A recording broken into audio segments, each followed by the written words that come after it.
I'm Kevin Nealon. I'm on the Howard Stern Show today because Howard is the king of all media. And if anyone could get to the root of Kevin Nealon, it's Howard Stern. Now, Kevin, what are you going to be talking about today? You got a new book, right? Well, I do have a book that's out. It's not, well, it came out this past summer. It's called Yes, You're Pregnant, But What About Me? And it's a great book. It kind of talks about the male perspective going through a pregnancy. You know, there's a lot of books out there for the wife, for the mother, but none for the male. So that's out there. I got so many things to talk about. I don't want to sound like I'm too pompous, so I'm going to hold back a little bit and maybe throw a few out there. And if they want to hear more, I'll tell them more what's going on. Nice. And you're also a big fan of the show, right? Huge fan of the show. Awesome. So you must be excited. Very excited about the show.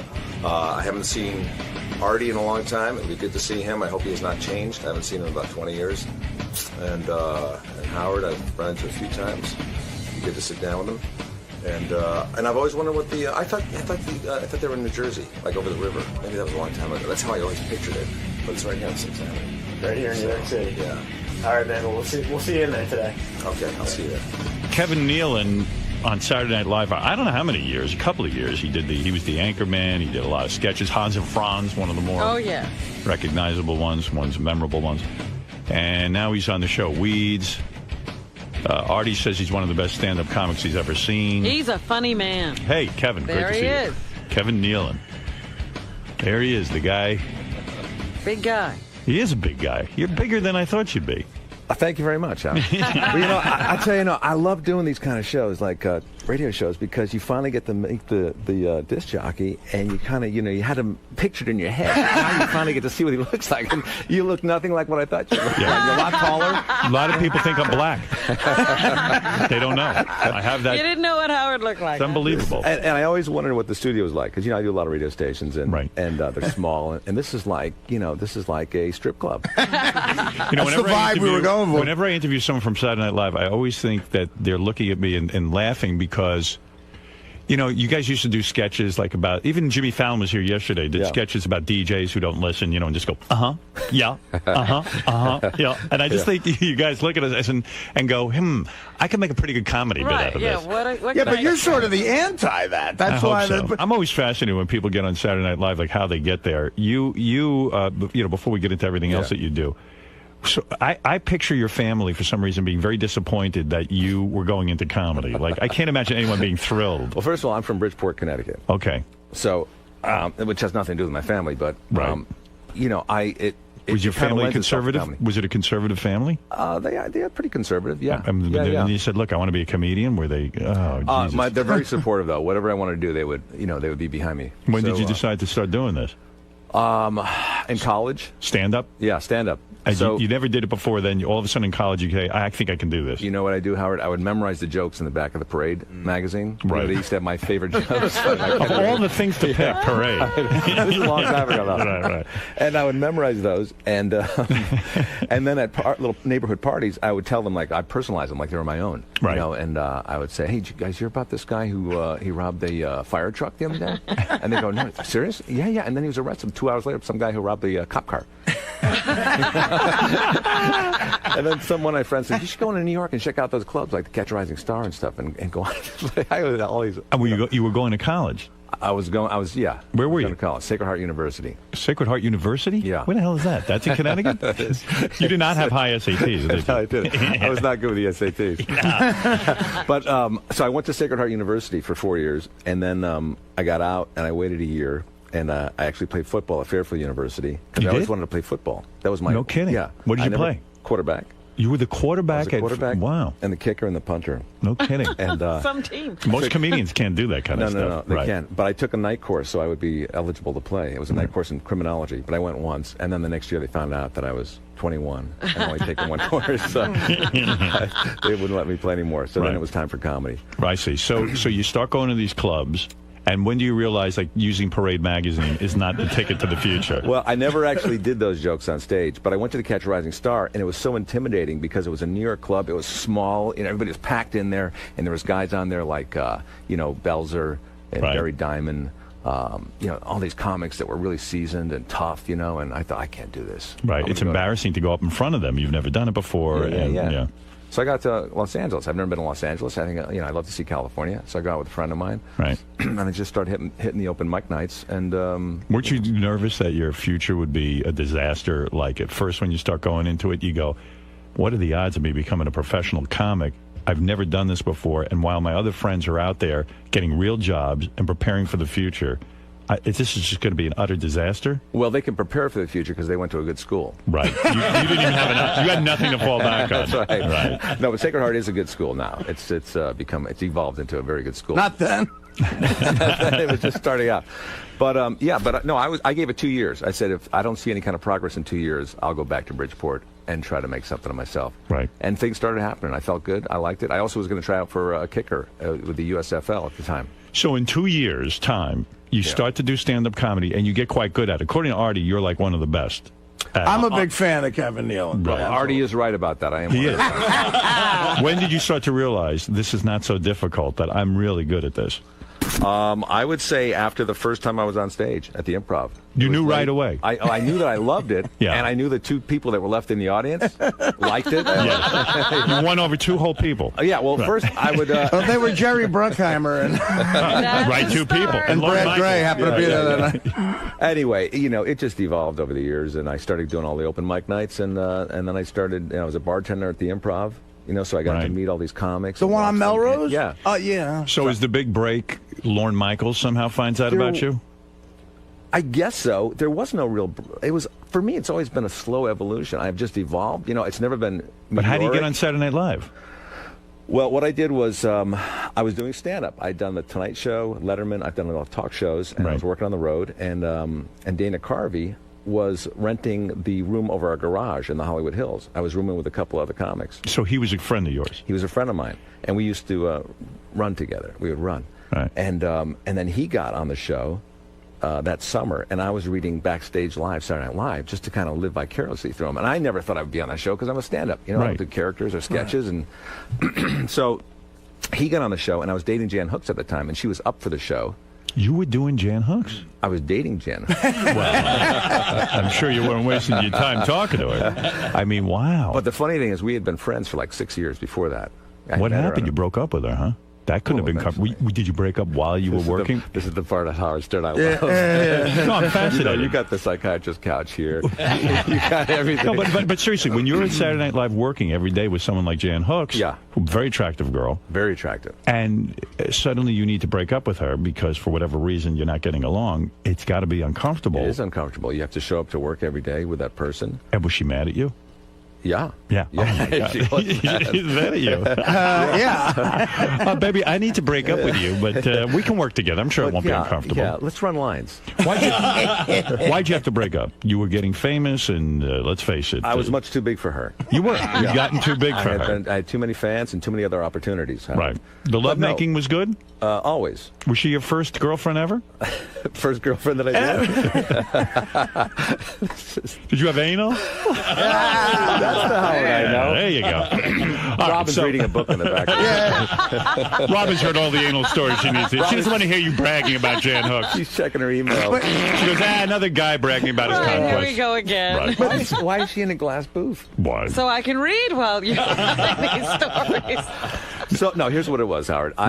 So anyway, I knew Dana from then, and Jan I knew, and it was funny because they were both up for the show. Dana was on the show already, and then Dana calls me from Lauren's house one day in Amagansett. He says, "You're never going to believe this. They're looking for one more guy on the show, and Paul Simon's in the other room. Dan Aykroyd. You're kidding me. You're kidding me." He said, "They're looking for another guy. Why don't you send their tapes in from the Tonight Show and stuff, Letterman?" Right. I said, "Really?" Because they had come through town looking for people before, and you could never get an audition because you had to be, with a big agency and stuff. Right. And or in the Groundlings or Second Was City. that hard for you as a human being to hear, like Dana, a guy you knew, hanging out at Lorne Michaels' house in Amagansett with Paul Simon and Dan Aykroyd? Do you get jealous? Do you sit there and go, "Man, I wish that was me"? What a break.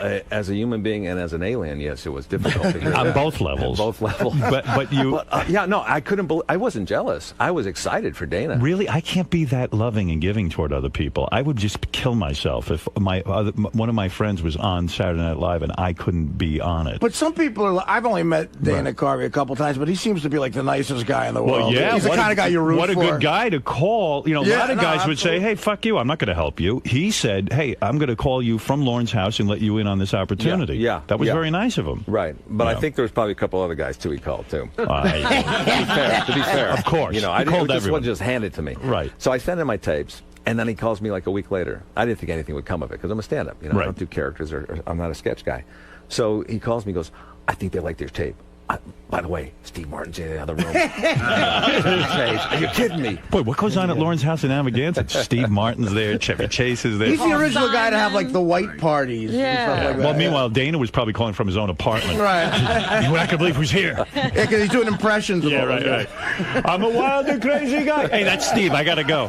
So you are accepted from this tape. What, they fly out for First some of all, sort I'm of audition? excited. Now I'm getting excited. I'm thinking, Right. well, maybe this can happen. Right. You know, well, I'll just fly in. I'll humor them, and I'll go in. And it's a big break. So I fly in. And of course, you know, like this business, you think it's just going to be you and a couple other people. Right. And you get on the plane, like everybody's going to New York to audition. The pilot comes out. Hey, you think this is funny? You know, the pilot's audition. I'll be auditioning later for Saturday Night Live. So I, The pilot. so I get there, and you know, we all audition. We go to Studio 8 each. You mean they line you up in a group? You wait outside, and they call you one at a time. Ay, And they have the camera set up, and all the cast that's on, you know, that's been selected already, is sitting there watching you too. And Lauren is there, and What pressure. Wow. so I. So like Dana was part of the group of people who watched yeah, you. it was Dana, Dennis Miller, John Lovitz. Did you recognize any of the other auditioners as famous people? Yeah, You yeah. did. They Well, were- not famous, but I knew Right. them from the Groundlings, you know, and places like Were that. you nervous? You know what? I was not nervous because I knew I would never get it. I knew I would never get There was it. freedom in that. Yeah, it was freedom, and I thought, and I was just there, just kind of like experience it. Any of the guys you auditioned with who didn't get the job, did any of them go on to become famous outside of, you know, not being on Saturday Night Live? Did any of them go on to a big career? George W. Bush.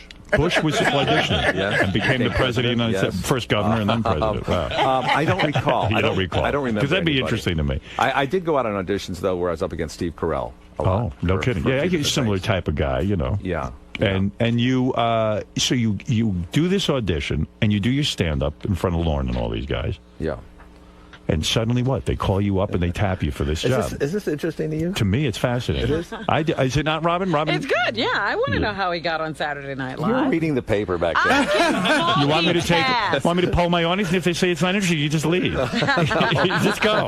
You know what I'm interested in about the tape that he sent in? I was at, like Norm and Spade, they all really are big fans of Kevin too. Right. And I've never seen it before, but Norm was telling me, did you ever do the Tonight Show with Johnny Carson? Yeah.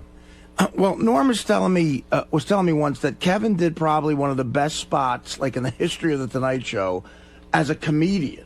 Right. And he just said it was so impressive. And again, I've never seen it, but it was the kind of impressive to where you go, wow, this guy is going to be something.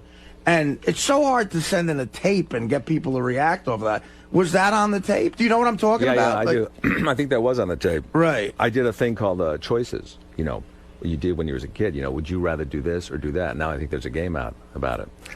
But yeah, so I did. And that went over big. It went over big. Yeah. And I was always trying to get on the Tonight Show. That's what comics do when Right, they sure. start out. Yeah. With Carson, too. And never had I been so nervous about auditioning for a show. I mean, I had sweat running down the back of my legs. You ever get that? Yeah. Yes. Right now I have It's it. never been that bad. Well, Artie has that a lot. He has a condition, but. So you said this was for the Tonight Show. That was the like Tonight Show, that was crazy. That made you nervous. That was nerve-wracking. I forgot my line by, you know, walking out to the spot. You know, Especially when you used to hear these legendary stories where if a comic goes on the Tonight Show and Johnny lets you sit on the couch, you become an instant millionaire. Like suddenly you're huge and your career is that doesn't Things happen, take though, right? off, huh? Like suddenly it was like not you're a millionaire, but you know. Right, it doesn't happen. But I did bump an actress on there, and I started dating her like 6 months after that. Really? So I got something out of it. Excellent. So at least something good came came. out. Everybody Yeah. has a good story about being on the like David Brenner. You talk to him, he goes, I went on the Tonight Show, and the next thing I knew, I was a millionaire. I mean, how'd that happen? What do you mean? But that you were really nervous for because that's something you should be doing as stand-up on the Tonight Show. That, you know, yeah, if you do the Tonight Show with Johnny Carson, that validates you as a stand-up. But now. so yeah. anyway, getting back to Saturday Night Live, Yeah. I auditioned. They liked it. Lauren Michaels came out to L.A. a couple weeks later, said, we want to offer you a job. Wow. On the show, and That changes your life. Yeah, and I told him, let me think about it over the weekend. And he goes, you think about it over the weekend. We'll see you in New York on Monday. Right. Oh, that's so cool. And then when you go in there, is it intimidating? Because there's some guys who've been with the show for a while, and then you got to fight and claw your material. I mean, I hear these horror stories where you have to go to these meetings and pitch your sketches and fight to get on there. Well, it is intimidating because it was Saturday Night Live, and that was the stage where Belushi was, and Gilda and all those people, and you felt like you didn't belong there. You were just a pedestrian walking through there. I said to Jimmy Fallon yesterday, I said, it's really kind of a big pressure. Like, once you're done with Saturday Night Live, there's a group of people that go on and do great things in their career and have a career after Saturday Night Live, and then there's a group that sort of just die off. Like Lorraine Newman. I was going to say the Lorraine Newman group. Yeah, right. There's Belushi and those guys. Aykroyd. And even like with your crew, like Murray. Sandler goes on, and now he's like, mega producer and all that stuff. So when you leave Saturday Night Live, are you sitting there career-wise, just like, oh my God, is this the end of the road, or am I going to be one of those guys that goes on and does the same? I mean, now you have weeds and all that other stuff, and you're doing great. Right. But there's that pressure. There is that pressure, and I stayed there for 9 seasons. Right. I liked the job. I wasn't using it as a stepping stone. I loved living in New York. I loved being able to meet these different hosts. Steve Martin, who I You worship. was a big fan of, and Me too. It's a great gig. I mean, when you think about it, a lot of people It's a want to get great out of gig. there. It's exciting. Did it meet your expectations when you get to work with Steve Martin for a week? I mean, do you get to really hang with him a little bit, or is it just hands off? Well, it depends on the host. Some of them you hang out with, others, you don't. And, with Steve Martin, I got to know him over the years, and nice guy, talented. But, going on the show, at first, it wasn't that nerve-wracking because the show was about to be canceled. Right. And we thought, we lived out of our suitcase for like the first 2 years because we didn't know if it was going to be canceled because the show the year before it was doing really bad in the ratings. So there was no real expectations. Right. And I just pretended nobody was watching. It was just the people in the audience, and their cameras, and that was it. First time you go on live television, though, it's got to be really nerve-wracking. I mean, it's got to be scary when you go on live, Saturday Night Live. I mean, because you even could really... for someone like you who's on the air every day. Right. I remember seeing you on Letterman once. I was in the studio. You probably don't remember this, but I watched you on Letterman when he was in 30 Rock. Right. And you came off, and you came right up to me, and you, how did I do? How did I do? Yeah, so insecure. So that's why I hate doing things like Letterman, because it's even as much as I do this, and this I can be totally relaxed.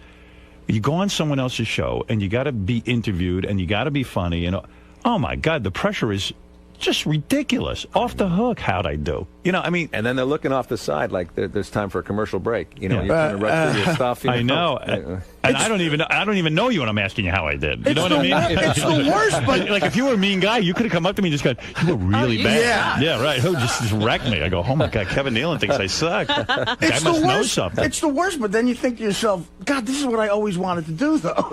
Yeah, but it's strange. What do you think it is in you that makes you want to perform? Do you think it's an illness? Like, do you want? Like, Are you ill? Are you seeking attention? As a child, did you get a lot of attention? I did I got plenty of attention. I came from a great family, loving family, supportive. Well, that's unusual for a comedian. It isn't unusual. But it can be death for a comedian. Yeah, that usually doesn't work out for a comedian. Yeah. I want to raise a comedian, raise a real screwball. You got to just really abuse them. Just do things to mess them up. That's right. Yeah. Robin's coming alive. There you go. She's into the conversation now. Well, I think there's probably something in me that needs the attention. Right. And I like making people laugh. I think it's, if there's a rush from that, this adrenaline where, getting a whole room full of people laughing. It's like you're controlling their emotion. You and Sandler are real close, right? He puts you in his movies and all that. In several of his movies. He's incredibly He's very loyal. He's loyal to people. I see that. He really to his friends. He treats them really well. He will not buy any car unless it's an American car. Is that right? That's how loyal he is. Wow. That's good. I like that. He'll put up with anything. Yeah, he drives the big caddy. Right. So, now I read recently you attended Jennifer Aniston's 40th birthday party. Now that's real A-list stuff, right? You must How have do some you get on that list? You must have some impressive friends. You guys, I was telling Gary this before. You researched the people that come on this show. I'm laying in bed this morning at 5 in the morning thinking, what have I done that they're going to find out about? Well, listen, you've got an interesting past. You were married once before to a model. You're married now. I am. It's your second marriage. That's right. But you nailed a model the first time around. Who said I nailed her? Maybe that's why the marriage ended. You never had any trouble with women, right? No. Oh, yeah, I have. I've always been shy. I mean, I'm you very dumped Jan intimidating. Hooks. I mean, that's pretty major dumping. I mean, she probably figured, oh, I could dump him. That was a mutual thing. That was mutual? Yeah, we What dumped went each wrong? other. What went wrong? Nothing went wrong. It was just it ran its course. Tired Sometimes of it. things don't have to go wrong. Right. It ran its course, and you know the thing about Janet, I loved her. She was very, very Do you want her back? Is that what you're talented. saying? Probably one of the most talented, funniest women aside from my current wife. Is it that I hard know. to be in, I'm being serious now. Cut the Okay. music. Is it hard to be in a relationship with a woman who's a fellow comedian? She's on Yeah. Saturday Night Live competing for airtime and all that other stuff. The two of you are probably a little neurotic about it. Isn't it hard to be in a relationship with somebody who's in the same show business sort of venue as you and you're both comedians? It's got to be difficult. Hey, listen, I think it's hard to be in a relationship with anybody. Let's say you were dating Robin. Right. I'm not saying you Which I haven't. am. You are. Yeah. I mean, if you guys broke up, you would have to look at her every day. And, Yeah. you know, and get those darts coming at you. Right. Yeah. So, yeah, it was difficult for a while. Right. And then we started seeing other people, and it became less... And it was rumored that Phil Hartman was dating Jan Hooks for a while. Really? Yes. I didn't know that. Yes, you do. I You swear know to God. everyone. Isn't it true you put a tracking device on Jan Hooks? I read that. You read that. Like Somebody Michael told you. Strahan. You used I to, just saw that in the paper. That's right. I What did not happened know when you? that. But what happened when Are you and the serious Yeah, about that? that's what there was a rumor. I don't even know So how we it's know true. that. It is true. A rumor is true. Rumor Yes. is true. Yeah, right. Until proven not. I don't know what Phil did. You really didn't know that? No, I didn't. Wow. Yeah. No, but I'm happy for her if she did. I could be wrong. It would Yeah. just be awkward. That's all. She keep dating Saturday Night Live guys. So you you're on weeds now. This is Yeah. good. Yeah. This is a good job for you. It's a very good job, because here's the thing, Howard. When I finished Saturday Night Live, it's like you said, where do you go after that? That's right. You know? Why did you leave Saturday Night Live? I left because I had a pilot. Oh. It was called Champs. It was the first Spielberg DreamWorks show, and Gary David Goldberg, who did Family Ties, and you know, But you loved your That's it. Saturday Night Live job, but you said, hey, maybe it's time. 9 years. It's I enough. loved it. But you know what? I had enough of it. Right. You know what? I was going out to do sketches. I had food in my mouth still from the craft service table. That's how unnervous I was about it. got comfortable with Got it. too Yeah, I was comfortable. too comfortable. Are I you was- still close to Lorne Michaels? Yeah, I don't see him that much, but I You talk don't? to him maybe once a year. You I do? run into him. Yeah. You run into him, you talk. Yeah. It's a good idea to stay in touch with him. He Yeah, seems to I have a lot like him. going on. I like Lorne. Okay. Yeah. Were you upset that he gave Jimmy Fallon the job to replace Conan? Didn't you think you deserved that job? Isn't it true that you've been secretly going around saying that you're a more accomplished stand-up and that you could handle the job better? Yes, He's been whispering that. I thought he made a big mistake. Did you Yeah. think? No. Did you ever think about hosting one of these talk shows? Well, you know, the funny thing is, and I'm trying to recall if this is actually true or not, because you forget things after a while. But when Conan was taking over for Letterman, I think he might have asked if I was interested. I'm not sure. I can't Wow. remember, but I was not interested. No. I didn't want to interview other people, you know? I know. Look at me. And I didn't want to be stuck in a studio every day. And I know how hard that job is. I know how hard it is what you do. It is hard. You've got It's hard. Jimmy Fallon's describing this new schedule of his. To me, it sounds like a nightmare. It's a nightmare. He He's has in there no 8 in idea the what he's- morning writing jokes, and he doesn't get out till 8 o'clock at night. It sounds like I know it. At first, especially the first couple of years. a lot of pressure, right? A lot of pressure. So I'm good. I'm doing weeds now. But coming off of Saturday Night Live, I thought, will I ever do anything else again that will pass this? Right. And I had a couple of sitcoms, didn't work. You did Hiller and Diller with Richard Lewis, right? Thank That was you. on the air. Yep. Yeah. Oh my Thank God! You you. had to bring that up. Well, he brought it up. What are you talking about? Well, Richard Lewis, by the way, one of the funniest guys I've worked with. He's great. I mean, neurotic, yeah, but Right. very funny. Like, he would call me, and I used to watch him do stand-up in the Improv when I was bartending, and he was one of the funny. Packed him in. Amazing hilarious. stand-up. Yeah. So I got to work with him, and then he would start to call me, at home, and talk about the show and the lines. And, he would get a laugh. If I laughed at something he said on the phone, boom, he would hang up. Because that's how you wanted to go out. You wanted to go out on a laugh. Yeah, ending on a laugh. And I finished laughing. I started talking. So anyway, Richard, I think that hello. Yeah, I talked to Richard about that. That was a weird affect. He used to call people, and he tried it with me. I said, never call me again. He would hang up in the middle of the call. I didn't realize he was going out on a laugh. I wasn't laughing at all. But, I I love say, just Richard. never laugh. See if he doesn't get off the phone. Actually, Richard just called me recently and left me a really really nice message about something, and didn't didn't do anything weird, didn't hang up, didn't do any of that kind of strange stuff. In fact, stayed on too long, as a matter of fact. But you know, I So work with. I think he's less He's neurotic. got to find a happy Well, he's married medium. now, so He's a little that's more right. normal. Yeah. I worked with Kevin once. We did the Norm episode of the Norm Show together, and I got the idea that you're comfortably laid back. You don't have to have everything going on. You don't have to be busy all the time. Right, right. Does Weeds pay okay? Which is nice. Weeds is on what network? Weeds is on Showtime. Showtime. So They that don't answers pay. your question Right. there. Now, what are we going to do about So that? why are we doing this show? Yeah, why are we doing Weeds? Well, first of all, you guys aren't doing it. Right. I'm the one doing it. Good point. I thought So we let's were cut doing that bullshit out right now. Well, we're doing it because I'm living comfortably from my late night Saturday Night Live money. Is that right? Does Saturday Night Live? Got a lot of low-paying jobs. Why do you think I'm doing stand-up? That's true. In fact, no, you can no. see Kevin tonight through Sunday at Caroline's on Broadway, Manhattan, which is great. I should get over there. You should come and see I me. You know really what, should Howard? come I see would you. come with you. I don't have a gig this weekend if you're around. I will be around. You know what? And then everybody's going to be watching you. Are we getting free tickets, or do we have to pay? Howard knows how tickets to go to- sneak into the nooks and crannies of Caroline. For tickets, go to carolines.com. Kevin's book. Yeah, we got to talk about your book, too. You have a book out. I have a book out? Yes, You're Pregnant, but What About Me? Is in stores now. You have kids? I do. I have a 2-year-old. You didn't have kids the first time, the first marriage? No. So that didn't last so long, that first marriage. First marriage lasted about 11 years. When'd you get married? While you were on Saturday Night Live? Yes. You meet her on Saturday Night Live? Well, during a hiatus. No kidding. Yeah. A hot model. You got into it. She was actually a stunt woman. Stunt woman. Yeah, I did some modeling, yeah. Oh, that someone- means you got a good body. Hey, someone told me a story Little that, beat up, but that yeah. you saw this, that when Steven Seagal was on Saturday Night Live as a guest host, that in one of the sketches he was supposed to beat up a stunt man. Yeah. But he literally beat up the stunt man? Like he didn't Well, do he didn't beat them up. What happened was he was supposed to take them and throw them into the breakaway studs. Right. Some karate sketch. Yeah. And he did that during the dress show. But during the live show, I don't know if the adrenaline or what, he took them and threw them just anywhere, and they were hitting the studs that weren't breaking. Your stuntmen, they're pretty macho. good They're Lord. pretending they're not hurt, but there's they're limping off the stage and stuff. Wow. But a lot of people ask me, Boy, the good times. But just getting back to the Weeds thing, when I came off Saturday Night Live, I thought, would there be another show that would kind of, surpass this for me, where I wouldn't just be remembered for Saturday Night Live? And I think Weeds is becoming that. It is. I mean, it's a huge hit It's show. a And you great should get the show. box set. You could catch up. And Yeah, I really should watch. I think you would so like much it. fun. Everyone yeah. says it. And plus, oddly enough, you play a stoner, a guy who smokes a lot of weed, and yet Who's you've in never politics? and you've never smoked weed in I your don't entire smoke life. pot. I don't smoke You pot. never were curious? I tried. Oh, you it. did try it. Yeah. Hey, but I Have you ever tried mushrooms? No, I never did. Ever tried LSD? Nothing else. Hash oil? Hash? Nothing. Psilocybin? Mescaline? Mescaline, maybe a little mescaline. And Opium? Artie's sitting there saying, did it. Does Artie Need it, remind you, need it, need it. Does Artie remind you of a fellow Saturday Night Live castmate, Chris Farley, at all? I mean, in terms of his self-destructive from his way. story. Here's the only thing that reminds me of Chris Farley with Artie is his agility in sports. Right. Remember we played basketball? Yeah, on the yeah, Norm we- show?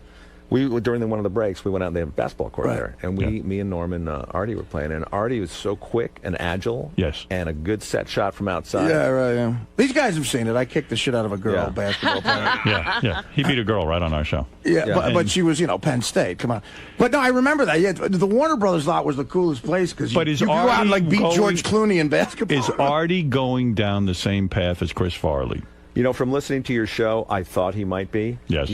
But then when I got here, he came into the green room there, and Yep. I thought, wow, Artie's looking good. there you go. He lost He's some alive. weight. He Yeah. shaved the beard. Yeah, Farley was an amazing athlete, right? He Yeah. was He was good. maybe like an all-state football player. I think Really? he wrestled, and he Yeah. What's this? When you go to Jennifer Aniston's 40th birthday party? He tried to get off that. I want to know something. Wait a second. Yeah, okay. Well, if Is Kevin it had said, Adam- "I think Artie's going to die tomorrow," he would have stayed there. But there was nothing Yeah, there. it was kind of like, hey, you're not like Chris Farley. Rethinking that answer. I thought you were like Chris Farley.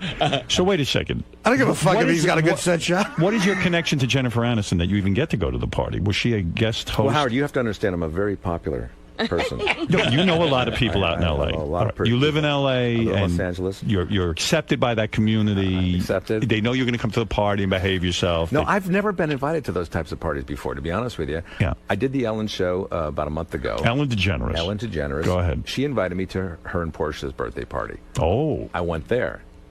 And I ran into Jennifer Aniston there, and she invited me to her party. Is that exciting to be in with this in crowd? I would imagine to meet these famous people is wonderful. You meet them all the time. They shun me. They shun me. They shun me. But isn't that interesting that he has to be it's first like Ellen is like the gatekeeper. She approves Jennifer thought Kevin was in because she's at Ellen's. Once you're at Ellen's and they see you behave yourself. No. Everywhere. First of all, It's a test. I've known Jennifer for a long time. Okay. When I did Saturday Night Live, I used to live in the Upper West Side. Right. And I would go over to this hamburger place on Columbus and 85th, I think it was, Jackson Hole. Right. And I would sit in there and I would see this really hot hostess working there. Mm-hmm. And I thought, wow, she is cute. And sometimes I wasn't even hungry. I'd go there just to look at her. and just to look at her. And that was Jennifer Aniston. This is before Friends. Right. And so I go out to California and I'm working on this show called The Edge, which she was on. Oh, the sketch show. Yeah. Right. And my friend had created that show, and so he had me on an episode, and I kind of met her there. And so I've known her from that, and I've kind of seen her over the years, a little bit here. Some ass on her, huh? I guess. Right. I think if you go into a crappy hamburger joint, you gotta you're into it. Howard is It was very good, yeah. So that's how I got invited to her. All right, her so you party. get to go to the party, and now I imagine this is a big deal. This is a big deal party. Let me tell you who was there. Even for me, I know who was there. Oprah Winfrey. Oprah Winfrey. Wow. She left before I got there. Nice ass. You kidding? I came in late. Why did you come in late? You were trying to show. I had a gig. What kind of gig would keep Stand-up. you? Really? That was more important. I had booked it already. All right. So But I Oprah came Winfrey, late. you missed. Yeah. Did you see Sheryl Crow? Yes. Did you see Courtney Cox? Yes. Tom Hanks was there. Did you know that? I know Tom Hanks. I've seen him. You know him Yeah, personally. I know him.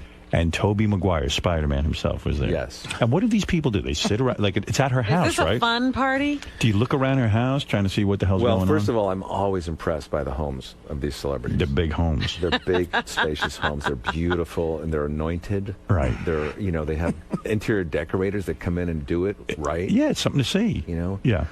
They've got the money to do it. When I first went out to L.A., I would embarrass myself and show where I came from. Like I finally met people with money, and I would go in a person's house and go, "Wait, you got a pool? You got running water? Yeah, you have an in-ground pool." So you're literally at Jennifer Aniston's house for the party. And by the way, I feel, again, like I don't belong there. I feel like I'm just, a pedestrian that walked in and I'll be thrown out. That's how I would feel. Kevin Bacon invited me to a party at his house, and then I'm walking around and look who's there: Donny Osmond and Bruce Springsteen, and Wasn't Meryl Streep at that party? Meryl Streep, and I go, "Wow." Hey, Howard. Yeah. I heard at the Jennifer Aniston party that John Mayer sang a special song. Did Kevin see that? Oh, yeah. He sang a song he wrote for Jennifer. I heard about that. I had left before that. I had another gig. Good. Thank God. I actually left before that. That might have been incredibly uncomfortable to sit there and watch him sing to her at the birthday party. Also, you don't want to stay too late at these things because then they think you're Right. a loser and you got. Do you bring your wife or do you go Yeah, I solo? brought my wife. Yeah. So that's good too, because she must be impressed. She likes that. Yeah, my wife loves it. My wife is a great actress, very funny woman. She was in the Groundlings for a couple of years. What, is she on something now? I can see her. She's done a lot of things. She's done a lot of guest spots on different shows like Friends and Ellen and. What's the Raven. age difference between you two? 18 years sometimes. Is that Sometimes right? it's 17. Is it 18 years? 18. We are very similar. And you will be having a baby soon. No, I won't. You got to read my book. No. What does your book say? Does it say I'm going to have a baby soon? Because I'm not going There's no to. predictions and there are no projections, but I think you will. No. If you really love her, I have 3 kids. You will. I do Does she love not her. want a kid? No, she does not want a kid. How I mean, old is she? 37? No, she's 36. What, And she wants no kids. What was that look you just gave? No, I'm trying to help you out here. She really says she doesn't want kids. I know they say that. What's the critical time? When is she going to say, well, You've it's been married now? for about 10 months now? Yes, but let's face it, we've been together 8 years. Well, the thing about Beth too is, Kevin, is she's 8 years. 8 years, and I use rubbers. Yeah. The thing about Beth too, you have to know, Kevin, she's not at all a caring person. She's No, I know Selfish, she's just like me. she's yeah, very she caring. would She's never be very good with caring. it. She would never be good with a kid. Right. I know she likes animals. She loves animals. She loves kids. She loves all that. But she doesn't have a desire to be a mother. But she is one of the She most. mothers me. But she's one of the most caring people like I've ever met in my life. She would be a terrific mother.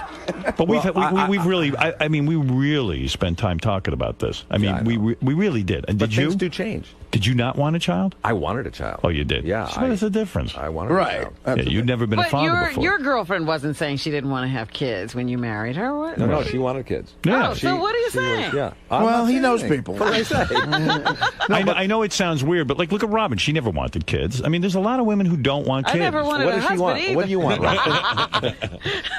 What does she want? What do you want? What I want? I want to have fun. She knows she wants a husband. She does want a husband. Yeah. Every woman wants a husband. Go ahead. Tell Kevin what you want. What? Cock. Oh, God, help me. I want to go back to reading the paper. Listen, yes. So anyway, Yeah. The So book. I wanted a kid, Right. and the book is basically, it's called Yes, You're Pregnant, but What About Me? And it kind of deals with a lot of. are you jealous of your kid?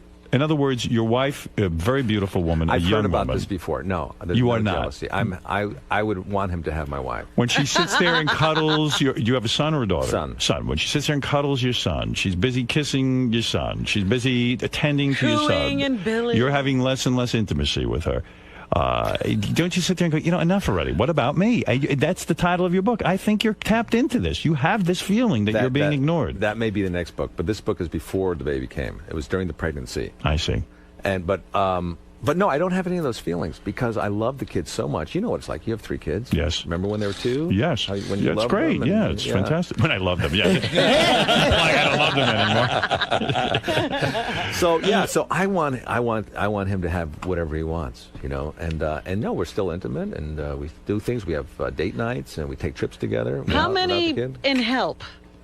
Now, how many people you got help? You got how We many have the nannies? National Guard. We have the No, but National Guard. you've hired the National Guard to watch your son. You're so smart. We have one a woman that comes in to help us kind of part-time, and that's it. Really? Yeah, Oh. yeah. My wife is a great mother. She's and she also does the acting things. She's I'm going to look up multi-talented. pictures of her. I bet you she's super Check hot. her out. Yeah. Does she take the baby to the set? When she works sometimes. Wow. Well, she should still dress up in special outfits when you want that.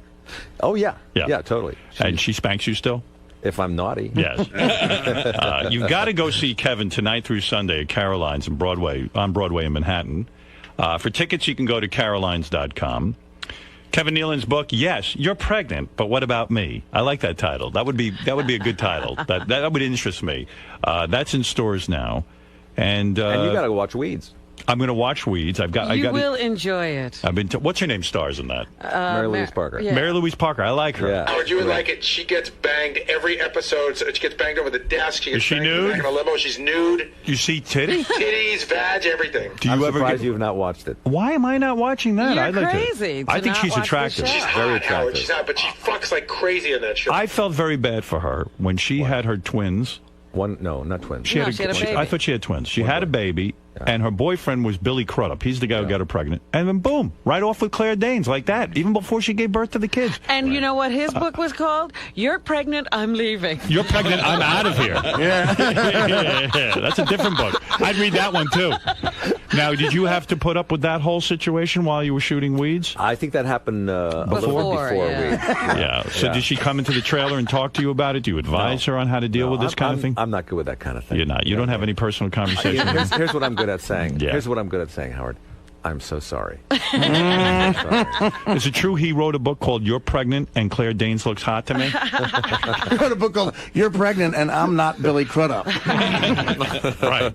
No, but yeah, she's a great But she's actress. doing okay with that Oh, emotionally? she's great. Yeah, she's great. She's a strong woman and a great actress. Is she doing anyone on the set? Is she involved? I know You do of. not know. All right. Maybe Okay. Phil Hartman. I don't know. It could be. You never know. No. Listen, Let me tell you something. let me tell you something. I always wanted to do you on Saturday Night Live. What happened? But then Michael McKean came on and he did you. Yeah, he did Yeah. pretty funny with me. Yeah, and I'm not a great impressionist, but And- all I could do was this. Let me tell you something. And Adam Sandler did Baba Booey. That's right. if That's you right. remember. That's right. Yeah, that's Hey, What? what's her name again? Mary Louise Parker. She was dating, and I think maybe almost engaged to the black guy that was on Weeds. For Really? Really? what? Were they? Weren't they a a couple? relationship No. together? No. You sure? Look, I didn't you're hear asking the that. wrong guy. Apparently, I don't know anything that's going on. You didn't know she on was the in show. an interracial. On the show, On the she show, was. she's with him. Yeah, all the news is coming in now. Baba Booey. No, you know. that's On the something show, else. she's seeing him. like a part Right, of no, your no, but I thought character. she was. I got it wrong. Here's a picture of Kevin's wife, by the way. All right, let me see this. Her Let me name is see Susan Yeagley. Susan Yeagley. Very talented. Very Oh, funny. she is talented. Yeah. Oh my. Yes. No work Very done. attractive. No work. No work at all. Boy, she is attractive. Yeah. What a body. And this is before the baby, or Make me an offer. is it 500,000 That right is. now? Let me take a look at that. Look at that. Right there. This is like being in a courtroom. Go ahead. You want to see the picture? Before or after the baby? I'm looking at me. I think that's probably before. Yeah. No, that's 9 months pregnant right there. Yeah, wow, that's good. Didn't gain a pound. Yeah. Well, she's a very attractive woman. Thank you. I can see why you. I gained 30 pounds during the pregnancy. Is it hard? Did you really? I did, yeah. Is it She's hard? nice looking. My first kid, I gained a ton of weight. You get nervous. You do. You start eating. You're, know- a girl like this, to get her, you got her on the first date, or did you have to put in a lot of time? Here's what I did. Go ahead. Be honest. I'm always honest. You know me. Not always, but go ahead. Well, I skirt around honesty pretty well. Go ahead. What happened was, I'm going to do a pilot. It's for a friend of mine, John Henson. He was doing a pilot for a talk show. I know that guy, John Henson. Yeah. Nice guy. Yeah.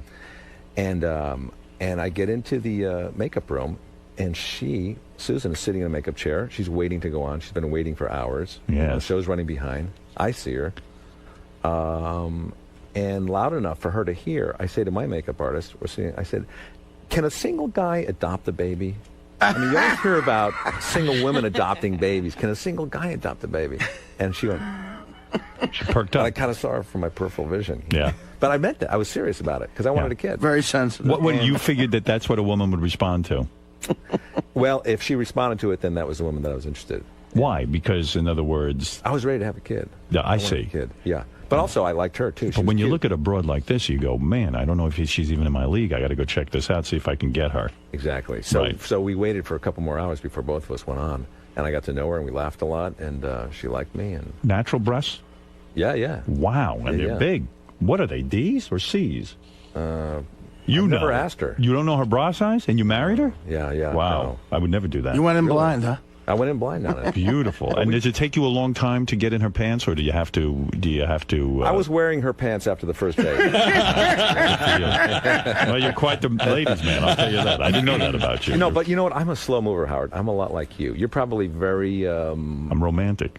yeah, you're romantic once you kind of feel confident with her. Right. But leading up to it, you're probably not sure. Even though you're Howard Stern, Right. you're a little maybe intimidated. I think by a hot because girl. I'm Howard Stern, I move slowly because I'm pretty sure they don't want me. but even Beth's mother almost passed out when she heard I was on the scene. Didn't she hang up? But She even hung if up, you yeah. weren't Howard Stern, even if you weren't Howard Stern, now I'm doing you.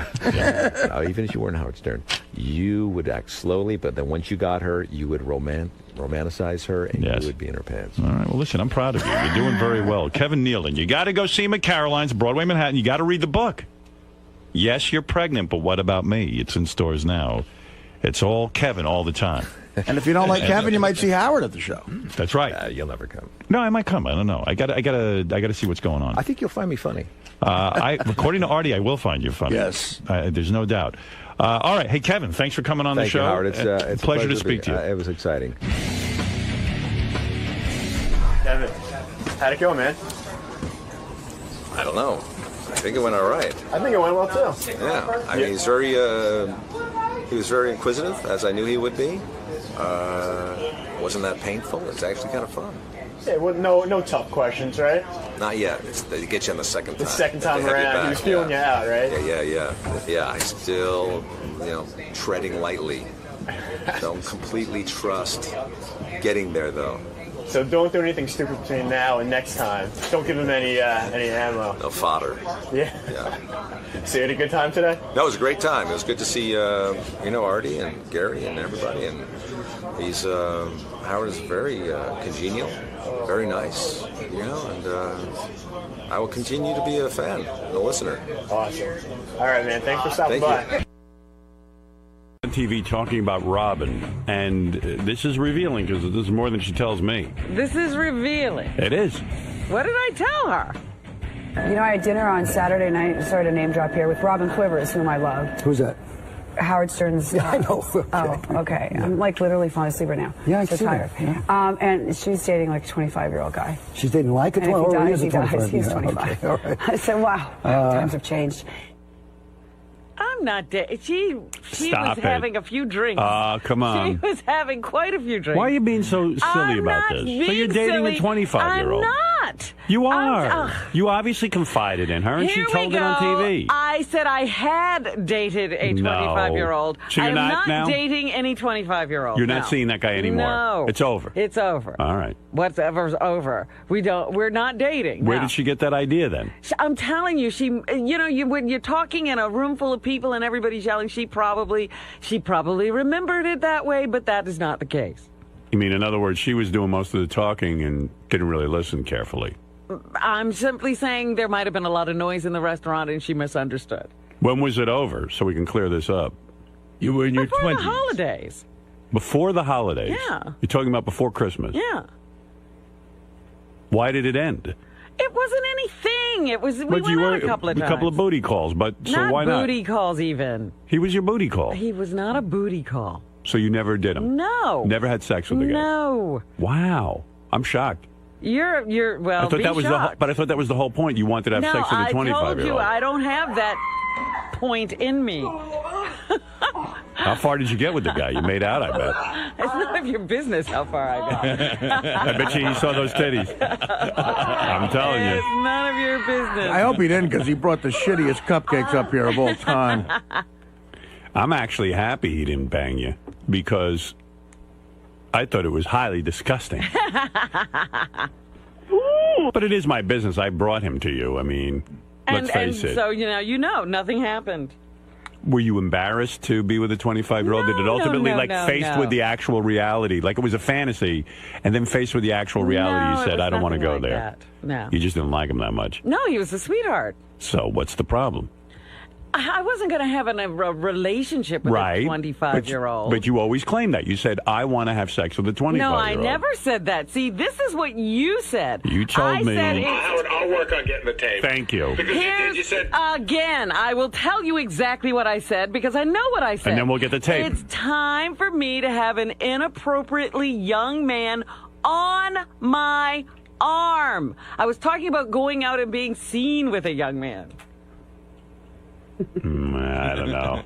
Go get the tape. I know what I said. Gary? Because it's simply what I see sometimes. Gary's already on it, Robin. I know, and that's what he's going to find. It's good to see you, Robin, getting the Inquisition just like anybody else. Oh, please. Are you kidding? It goes around the room. She gets it worse than You're not anybody. revealing at all. But George, she fights it. You know what? Yeah, I know. She fights it. Like, you know, I said to someone yesterday, I said, George is so great.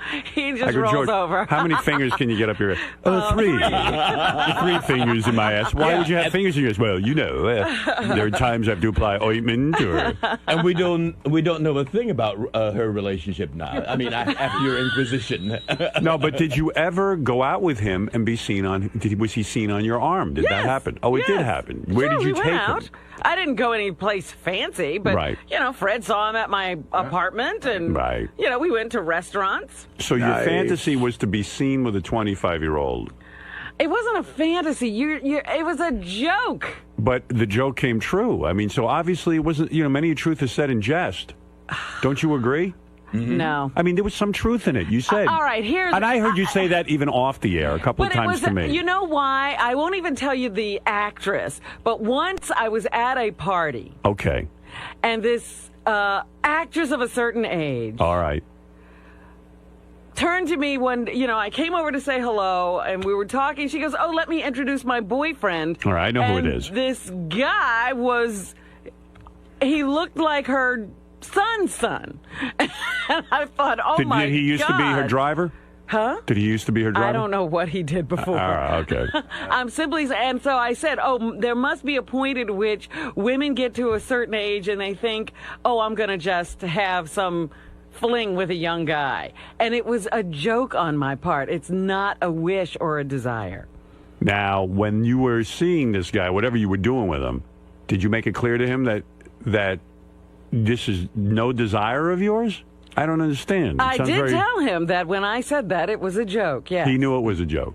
that was a joke. But he turned out to be a really nice guy, and we had some fun for a little while. I didn't trust that guy. Oh, please. I did. I liked him. He looked He was a a little weird. very nice guy. Whack job. Do you still speak with him at all? Does he call No, you? we Does he haven't write been in you? touch, no. Wow. How did you end it? How did things end? It just sort of, we just stopped talking. Did you say to him, listen, enough already? We have to stop talking? No, it wasn't even like that. It was just like everybody got very busy and we went our separate ways during the holidays, and that was that. I'm not buying this 100%. Well, I can't help you out in any other way. Either you wanted it and he didn't give it to you, or no, something's up here. You know what? There were a few complications that he really found unacceptable, I'm sure. Complications that you presented. I don't present them. You guys present them. Steve Langford presented. Oh, please. This guy was busy writing me letters. He certainly wasn't uptight about Steve Langford. No, it wasn't Steve Langford. What? It was TV shows with people calling him names and what crap TV like that. show? There was something on Howard TV. I didn't even know about it. And Greg Carmel was calling him all kinds of names or something. I don't even know. I because never he was saw fighting the over thing. you. Oh, but Greg was probably joking around. I don't know what it was. It just, left a bad taste in all my of a mouth. sudden he has problems.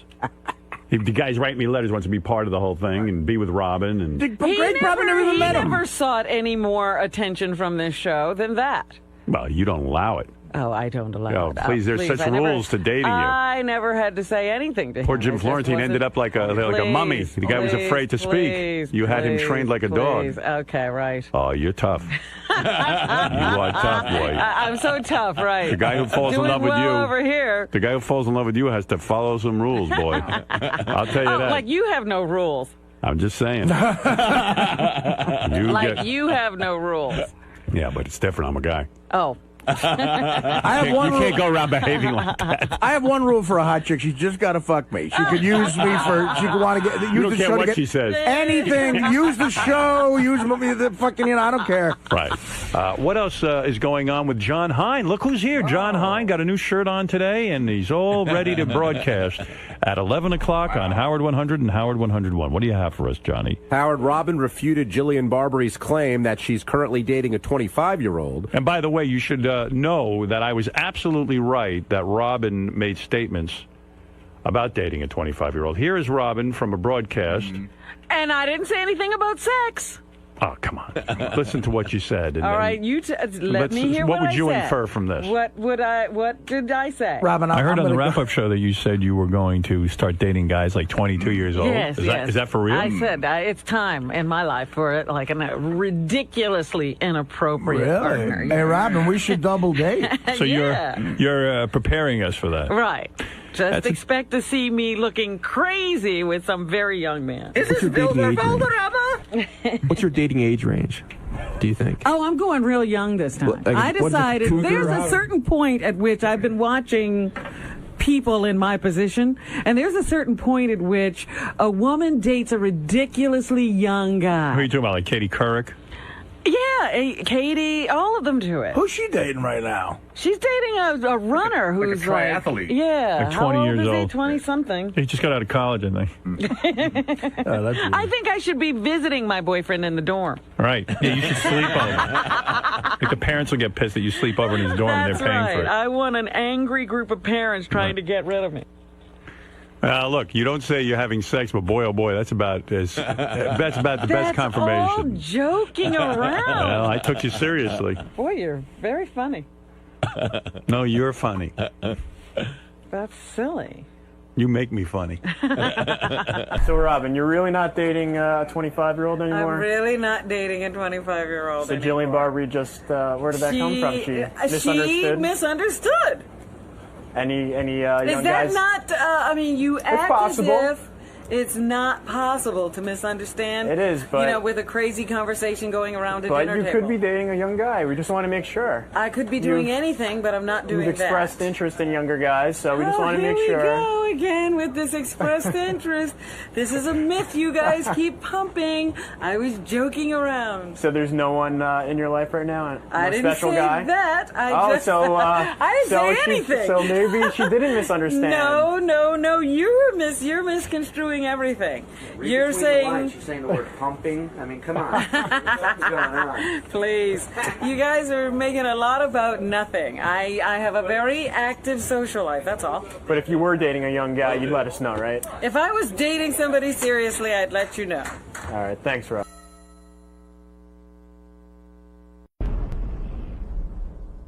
Hi, this is Richard Christie, inviting you to watch my new television show, Howard TV's Interview with a Porn Star. I was very promiscuous. On the show, I interview some of the most talented and beautiful women in the adult film business. When I was about 18, I met up with Ron Jeremy. You and I both know that not all artists work with oils, watercolors, or clay. No, sometimes they work with vibrators, dildos, or rubber fists. Did you write all that yourself? Howard TV's Interview with a Porn Star. New episodes premiere every week, only on Howard TV On Demand. Turns me on knowing that I'm turning on other people. Weird for you? No. There was a lot of shit went down. No shit went down. You want to freshen up? I'll take a break. No shit went down. When is the last time you spoke with him, Robin? When was the last time I spoke with him? The other day. Oh, really? Yeah. Oh, okay. So it's not going to be that weird. It's not going to be weird at all. When's the last time? said he's got to stop returning to this show and just start doing the show again. Every time he comes here, it's a return. Right. He's got to start doing the show. When is the last time you saw him? A couple of months ago. All right. If it's weird for you, just wink at me twice and I'll throw him the fuck out of here. Oh, it's already weird. No, that's a twitch. Tell him to go home. Robin just became Mel Tillis. You know what we ought to do? Let's put a poster of that 25-year-old behind you. Why don't you stop? Yeah, I bought one. Why don't you I took a picture of that guy and blew it up. You should have given that to me. That would be some Class A ball breaking. Yeah. Well, he claims he's had sex since you. Okay. But does that hurt, or you're over him? No. You don't care? I want him to go live his life. You do? Yes. Have you lived your life? I'm living my life. So you've gone on, too, in terms of your sexual life. We're not discussing particulars, but I have gone on. Can you put 3 fingers up your ass? I don't think so. Well, George can.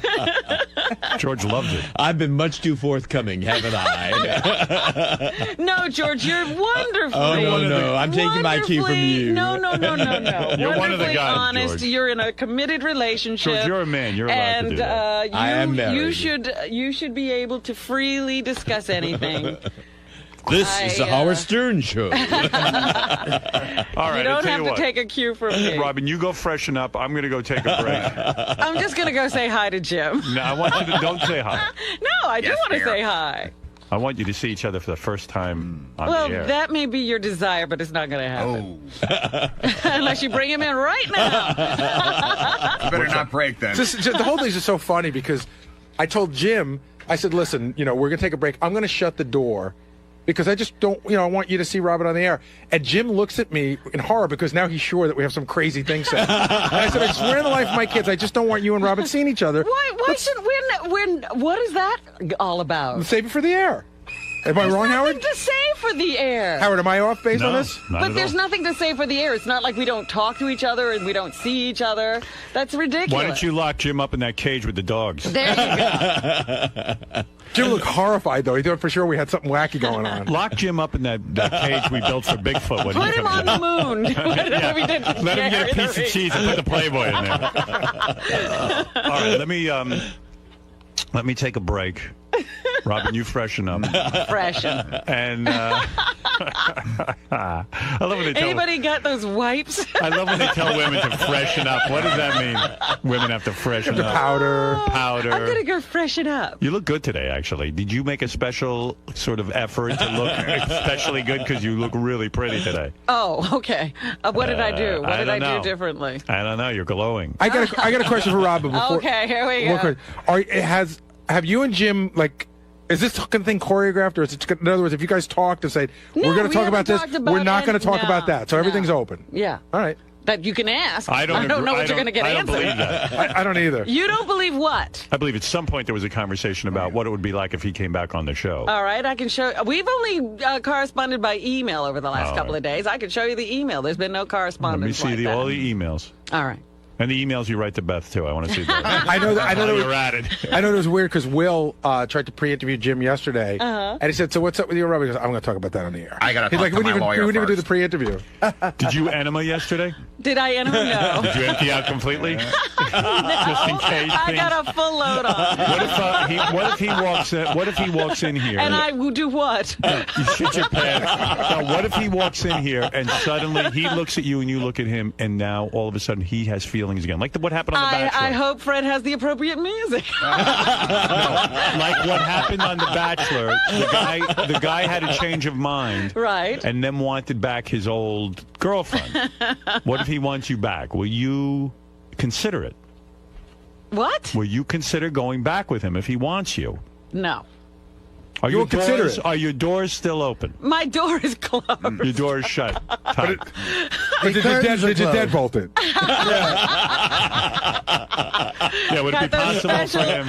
You have to have a special security key. Could he jimmy the lock? I'll use the fire escape.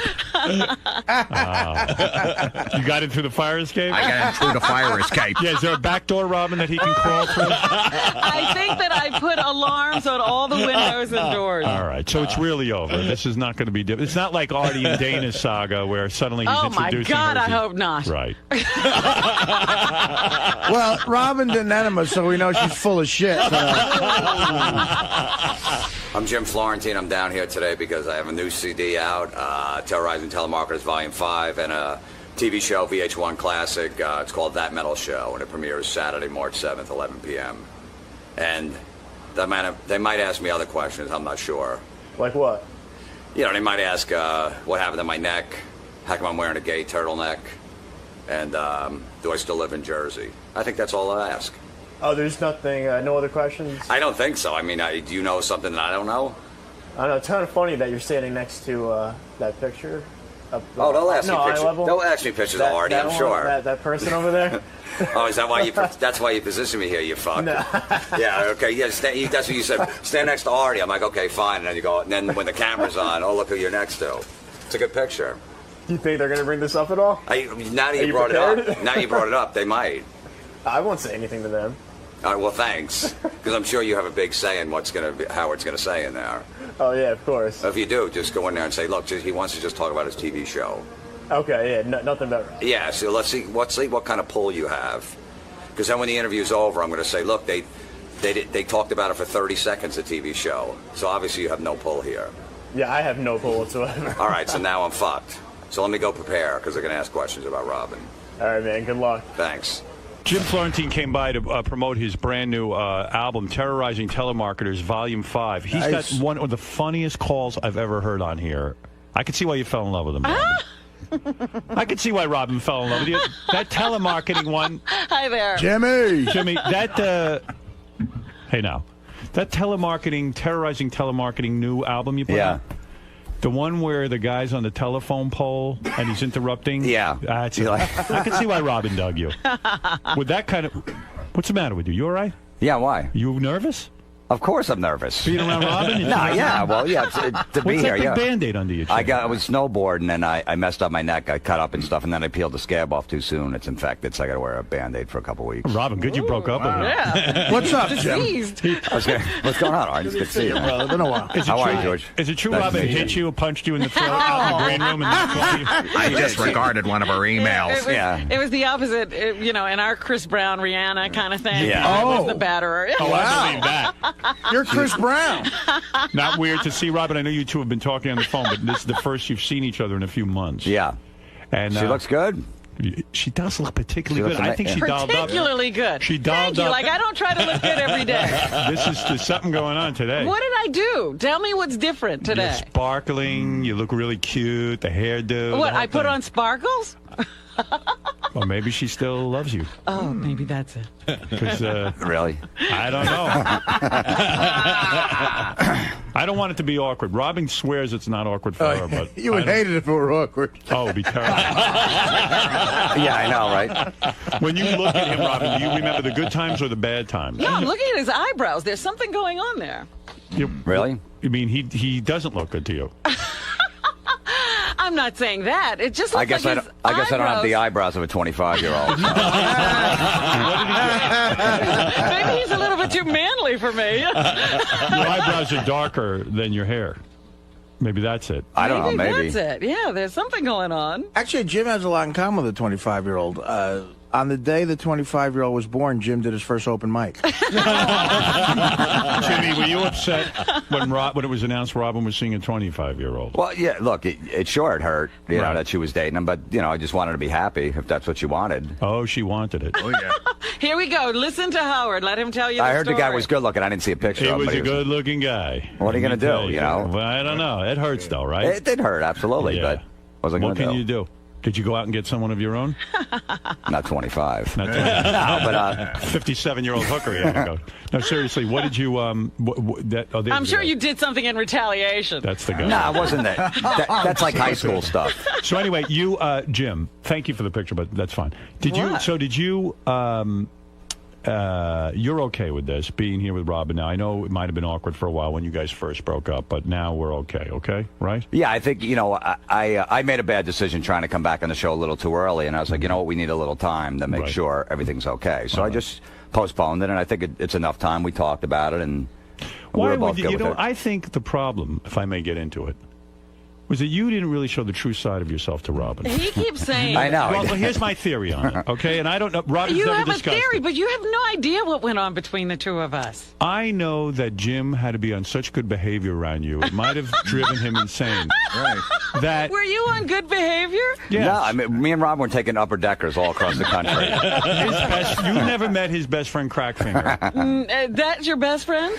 He's definitely up there, yeah. And like, he's in the top 3. Why didn't I ever meet him? Yeah, why? He just wasn't around, I guess, at the time. And Is that the case, or he's you an were trying acquired taste. He definitely is. You gotta. So you shielded me from him. Well, yeah, I gotta know somebody a little while before I bring Crackfinger around. How long? We knew each other a long time. Yeah, but he has to be 40 with his years. wife. If he's with his wife, he won't stick his finger in his ass. So This guy, you know how this guy Crackfinger got his. You see, this. Let me make my point, and I think you'll agree with me. This guy Crackfinger, who's Jim's best friend. Okay. They go to a party, people get drunk. Crackfinger waits for them to all pass out drunk. He takes his finger and sticks it up his own asshole. He takes his dirty finger and smears it on their teeth and their gums while they're passed out. well, under the nose first, like a smelling salt. Right. And then if they don't respond, then he rubs it in the gums. Yeah, you don't want to get caught in their mouth with And my point, Robin, your crack hand. and maybe you will buy into this, all jokes aside, if you can't meet Crackfinger, for whatever's in his head that you somehow can't handle Crackfinger, then how can you be the girl for him? Because he feels so much pressure to please well, you. you're probably right. Right? I mean, he should have. You're probably right. He should have brought Crackfinger around.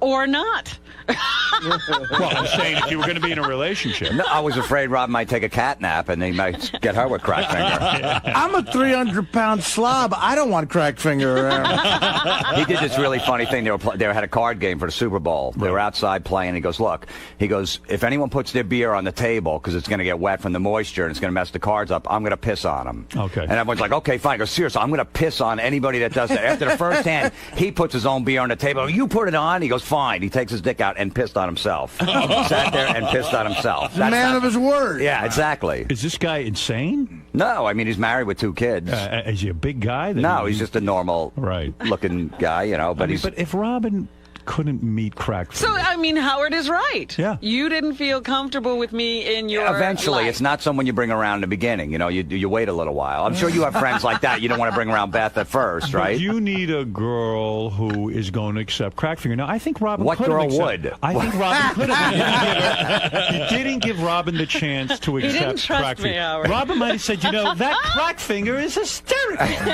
I love when he does the smelling salts routine. Or he pisses his pants. I mean, who knows, Robin? You know what I mean? In other words, He Jim, didn't try. He didn't try. He didn't try. And I'm here to say on Robin's behalf, and I know I speak for her, you can be comfortable showing Robin Crackfinger. Well, it's a little She late can handle now. it. It's a little late. I don't care to meet Crackfinger. Are you like The Bachelor? Do you watch the show The Bachelor? I doubt it. You're a real man. But you're not a half woman like me. But on The Bachelor, he got confused. He broke up with one of the women. He chose the other woman to be his wife. And then he changed his mind. And now he went back to the woman. Is there a chance that you are going to try today to win Robin back? Is there any chance that that could happen today after seeing... After all the Crackfinger talk, it's probably not going to happen. So you two are done. Robin I don't says know. it's over. There's no way I you don't can know. get You know, back you in her can't life. predict the future. Right. You know what I mean? I don't know what happens down the road. I think we got a good friendship now, and we'll see where it goes. Right. You know, you never say never. You thought you were never going to get married again, but it happened. You two genuinely like each other, though, right? Do you like him? Yes. You do Yes. like him. The only thing I He's becoming one of my best friends. That's crazy. I know. Maybe And he you'll- still won't introduce me to Crackfinger. I will now. You're not trying to woo Robin. Why not introduce her to If she wants to meet him, that's fine. I just wouldn't shake his hand because I know where his fingers have been. I feel Robin should be invited to some sort of gathering where Crackfinger is there. And she should meet Crackfinger and see how she does with it. So an AA meeting? As a man who's been around Robin a long time, she'll surprise you. She's very resilient where you think maybe she would not be up to something. So this is a good thing. No, that was one thing about Robin. She can handle She can herself. hang wherever. That's you know what I right. mean? And maybe I had that preconceived notion that she can't. She can sit in the back of a comedy club, some shitty She comedy can. club, and just chill. Yeah, she I can- was a little nervous about that at first. I'm like, I can't bring her here, this and that, but she was fine. Everyone has an image of Robin that she's some highfalutin, woman. She is willing to slum it, so to speak. You are. You're calling Jim slumming? Look at Jim. Where do you think Jim's going?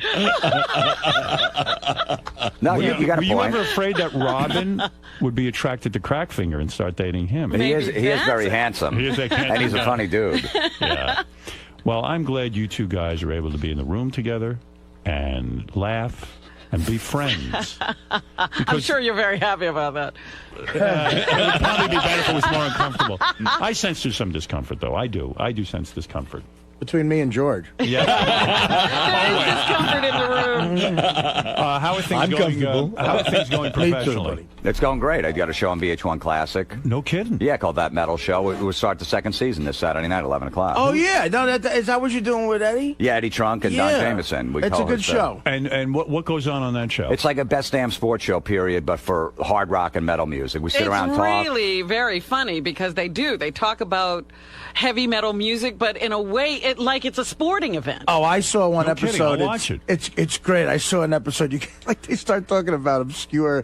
No, he was the third bassist Right. of Megadeth. And the crazy audience knows more than they do. It's good. It's a niche. It's a niche audience that watch it. But You've always been into heavy metal. Yeah, I right? like the hard rock and metal. Yeah. Right. You go to what show did you go to recently? Slipknot. Slipknot. Yeah. I mean that's Yeah, me and hardcore. Richard. Yeah. Do you? They will have arguments on the show about who has the better fan, Rush or the Kiss Army. Yeah. Oh, that's good. Yeah. Now, Robin, is it difficult for you to watch Jim's show? Why would I watch it if it was difficult for me to watch? Doesn't it bring up romantic feelings? No. The good times? No. I enjoy the show. Do you ever sit there and watch and go, "Oh my God, he was inside of me"? Oh no, I don't say that to myself. You never say that. You never say that to No. yourself. No. When you sit here and look at Robin, do you ever go, "Remember that time in bed and I was inside of you"? And I mean, I do that when I watch Howard TV.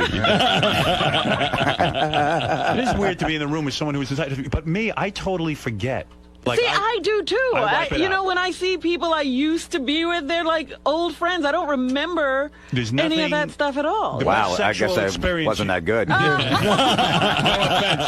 But the best the most special sexual experience you have, you think would like sort of be in the room. Like, can you remember it and say, "There's the man who gave me that experience"?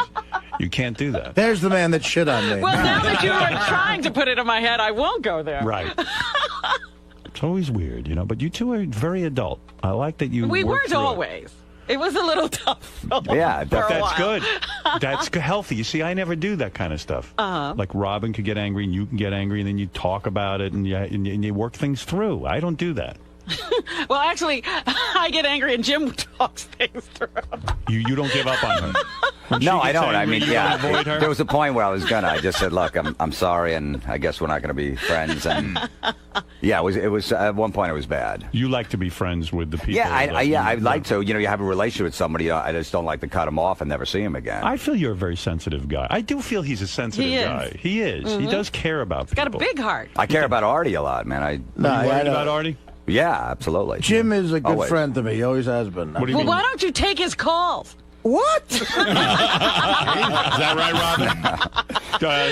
I don't take anybody's call. Artie doesn't take Jim's No, calls? it's I'm too expensive for him as an opener. You know what I mean? When you start moving up, it's like, all right. Well, first of all, I thought we were working together a couple weeks ago, and then you were on the road or something. No, I know. I'm going to do Tower. some shows with him. Yeah. No, but I am there. Absolutely. Look, you don't want to, Well, and he's headlining himself too all over the place. So Who has the bigger fans? Who has the better fans? Kiss Army or Rush? Or Rush? I would say probably Rush.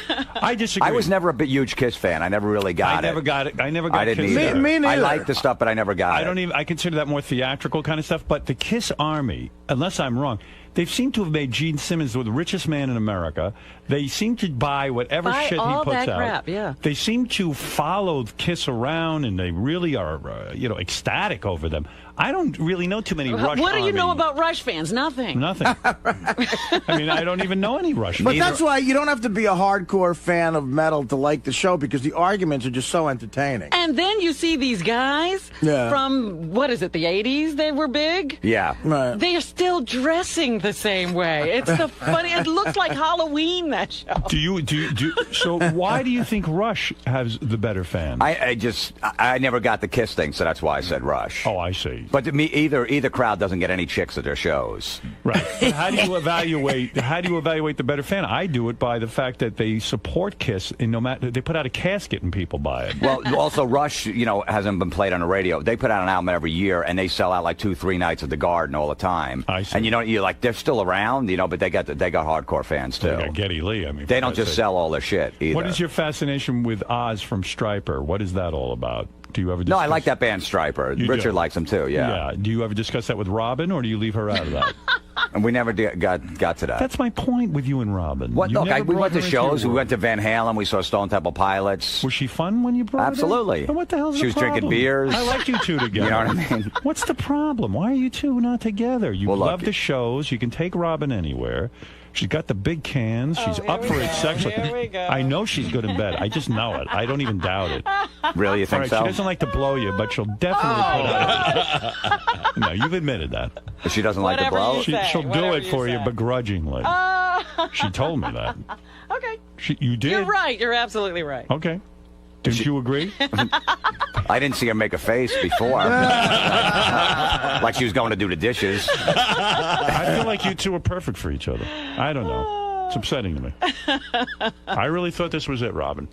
Well, you were wrong. I saw You've wedding been bells. wrong before. You saw wedding I bells? saw too? her walking down the aisle. You've been wrong before. I saw her walking down the aisle. I'm telling you. I just feel, pictured I the feel whole thing. bad for Fred too, because now he can't do the impression anymore. It really bothers Robin. Yeah, for a while I wanted to kill Fred. This is why I think Robin is still in love with you, because she can't even bear to hear Fred do No, your no, I voice. like it. I always do. loved it. But for that moment that I was not so happy with him, it was a tough thing. People come to my shows, go, "Oh my God, your act isn't that dirty." I go, "So what do you mean?" He goes, "I hear you on Howard Stern every morning, and you're disgusting. The things you say are awful. I didn't want to come see you. My boyfriend dragged me here." I go, "That's not me."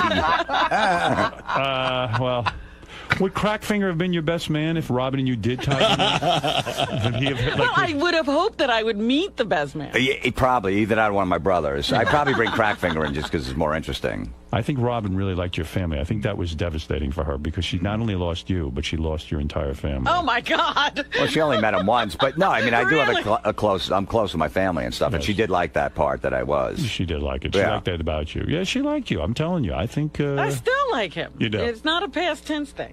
I think the back door is open. If The you wanted back to crawl door? In, if you wanted to crawl in the back door. Which back door? She locked the front door. I don't mean the ass. I'm talking about literally. Robin is closed off to George you. is confused. But who knows? George heard back door. He's like, whoa, who's? I thought when you were talking about Rush, you were talking about Rush Limbaugh. No. Oh, dear George. George, don't you think the two of them were a good couple? I think so. I think they're lovely. Even now, I mean, I sense warmth, more than warmth. The real We have a great deal of affection for each undertone. other.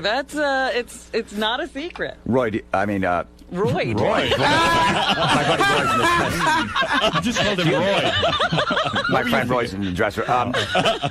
Do you think I look gay with this turtleneck on? That's what I want to know. I think you look very good. You look very. That means you look gay. That means gay. And if he said that. You well, look very good, Artie yeah. dressed in black yesterday too. I did, yeah. George, are you attracted to Jim as a man? You know, I'm attracted to beautiful people. Is he beautiful? Man or woman. Yes, he's very attractive. Right, Robin. What would you do to him? What would you blow him? Well, Robin doesn't like blowing. I think, Robin, I don't need to tell you. George, I got an extra orifice on my neck open. So. I got to tell you, so Jim put out a new Terrorizing Telemarketers, Volume 5, believe it or not. We play his stuff Good all Lord. the time. In fact, when we started the channels, I think Jim was 90% of the programming because we always played his phony phone calls. But I heard this one. This is a great premise. I'm going to, if I may, I want to play a clip from Please. this. So the premise of the telemarketing series with Jim Florentine is that whenever these telemarketers call his house, he fucks with them. Yes. He goes out of his way to get them to call. So this I thought was rather brilliant. I feel a part of this because he was working on this while we were together. Oh, you were. This is how he shows off to you. Yeah, she was in the creative process. I go, I got a good call to her. I said, what was it? Yeah. And another cool element of this, from like a production standpoint, it's not a pain in the ass because if they call you, you don't have to get permission from them, right? Technically, you don't have to, but you know, as long as you beep out name and company, we do. But you know, because everybody could sue for everything. But, all right. So listen to this. Jim gets a call from a telemarketer. And he, in the middle of it, there's a guy from the phone company working on the pole outside who interrupts the phone call and starts to advise Jim during the telemarketer's pitch. It's Don Jamieson, my buddy Don. Oh, is that Don? Yeah, Okay. yeah. Well, this is great. This is really good. Enjoy this one. This is from Terrorizing Telemarketers, Volume 5, Jim Florentine.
Pretty good, huh? Wow. That's a good one. So clearly, during your time with Robin, you became your most creative. This is your masterpiece. This is your Leonardo da Vinci That was my moment. Sgt. Pepper. Right. Yeah, when you're with somebody, you're married or whatever, that's when you're most creative. You Right. got that side of your life. Did you thank Robin on the new CD? Did you say my inspiration, Robin? Is there any mention of Robin on the new CD? There was no thanks to nobody on the CD. Nobody. But she knows. Right. Well, Robin, I feel you were his Yoko during this. She almost broke up me and Don Jameson, my partner. Well, congratulations on the new TV show On That Metal Show, premiering this Saturday night at 10 o'clock on VH1 Classic. 11. Oh, it says Saturday night at 11 on VH1. Didn't I say that? You said 10. I did? Gee, why the hell would Are I you say that? getting like dyslexic over there? I think something's wrong with me today. Yeah, we got Black Sabbath, we got Metallica this season, Queensryche. You mean they're coming on Anthrax, there? yeah, all those guys, yeah. Metallica's coming Well, on your Lars, show? we did an interview with Lars, yeah. Right. We have Black Sabbath coming in today. We're taping our last shows today. Wonderful. Well, let me tell you something. You are at your most creative, and I think it had something to do with Robin's influence, but I can't prove it, and not that she's looking for anything, but I want to say that myself. So you're saying if I do a Telemarketers Volume 6, I should get back with her? Yes.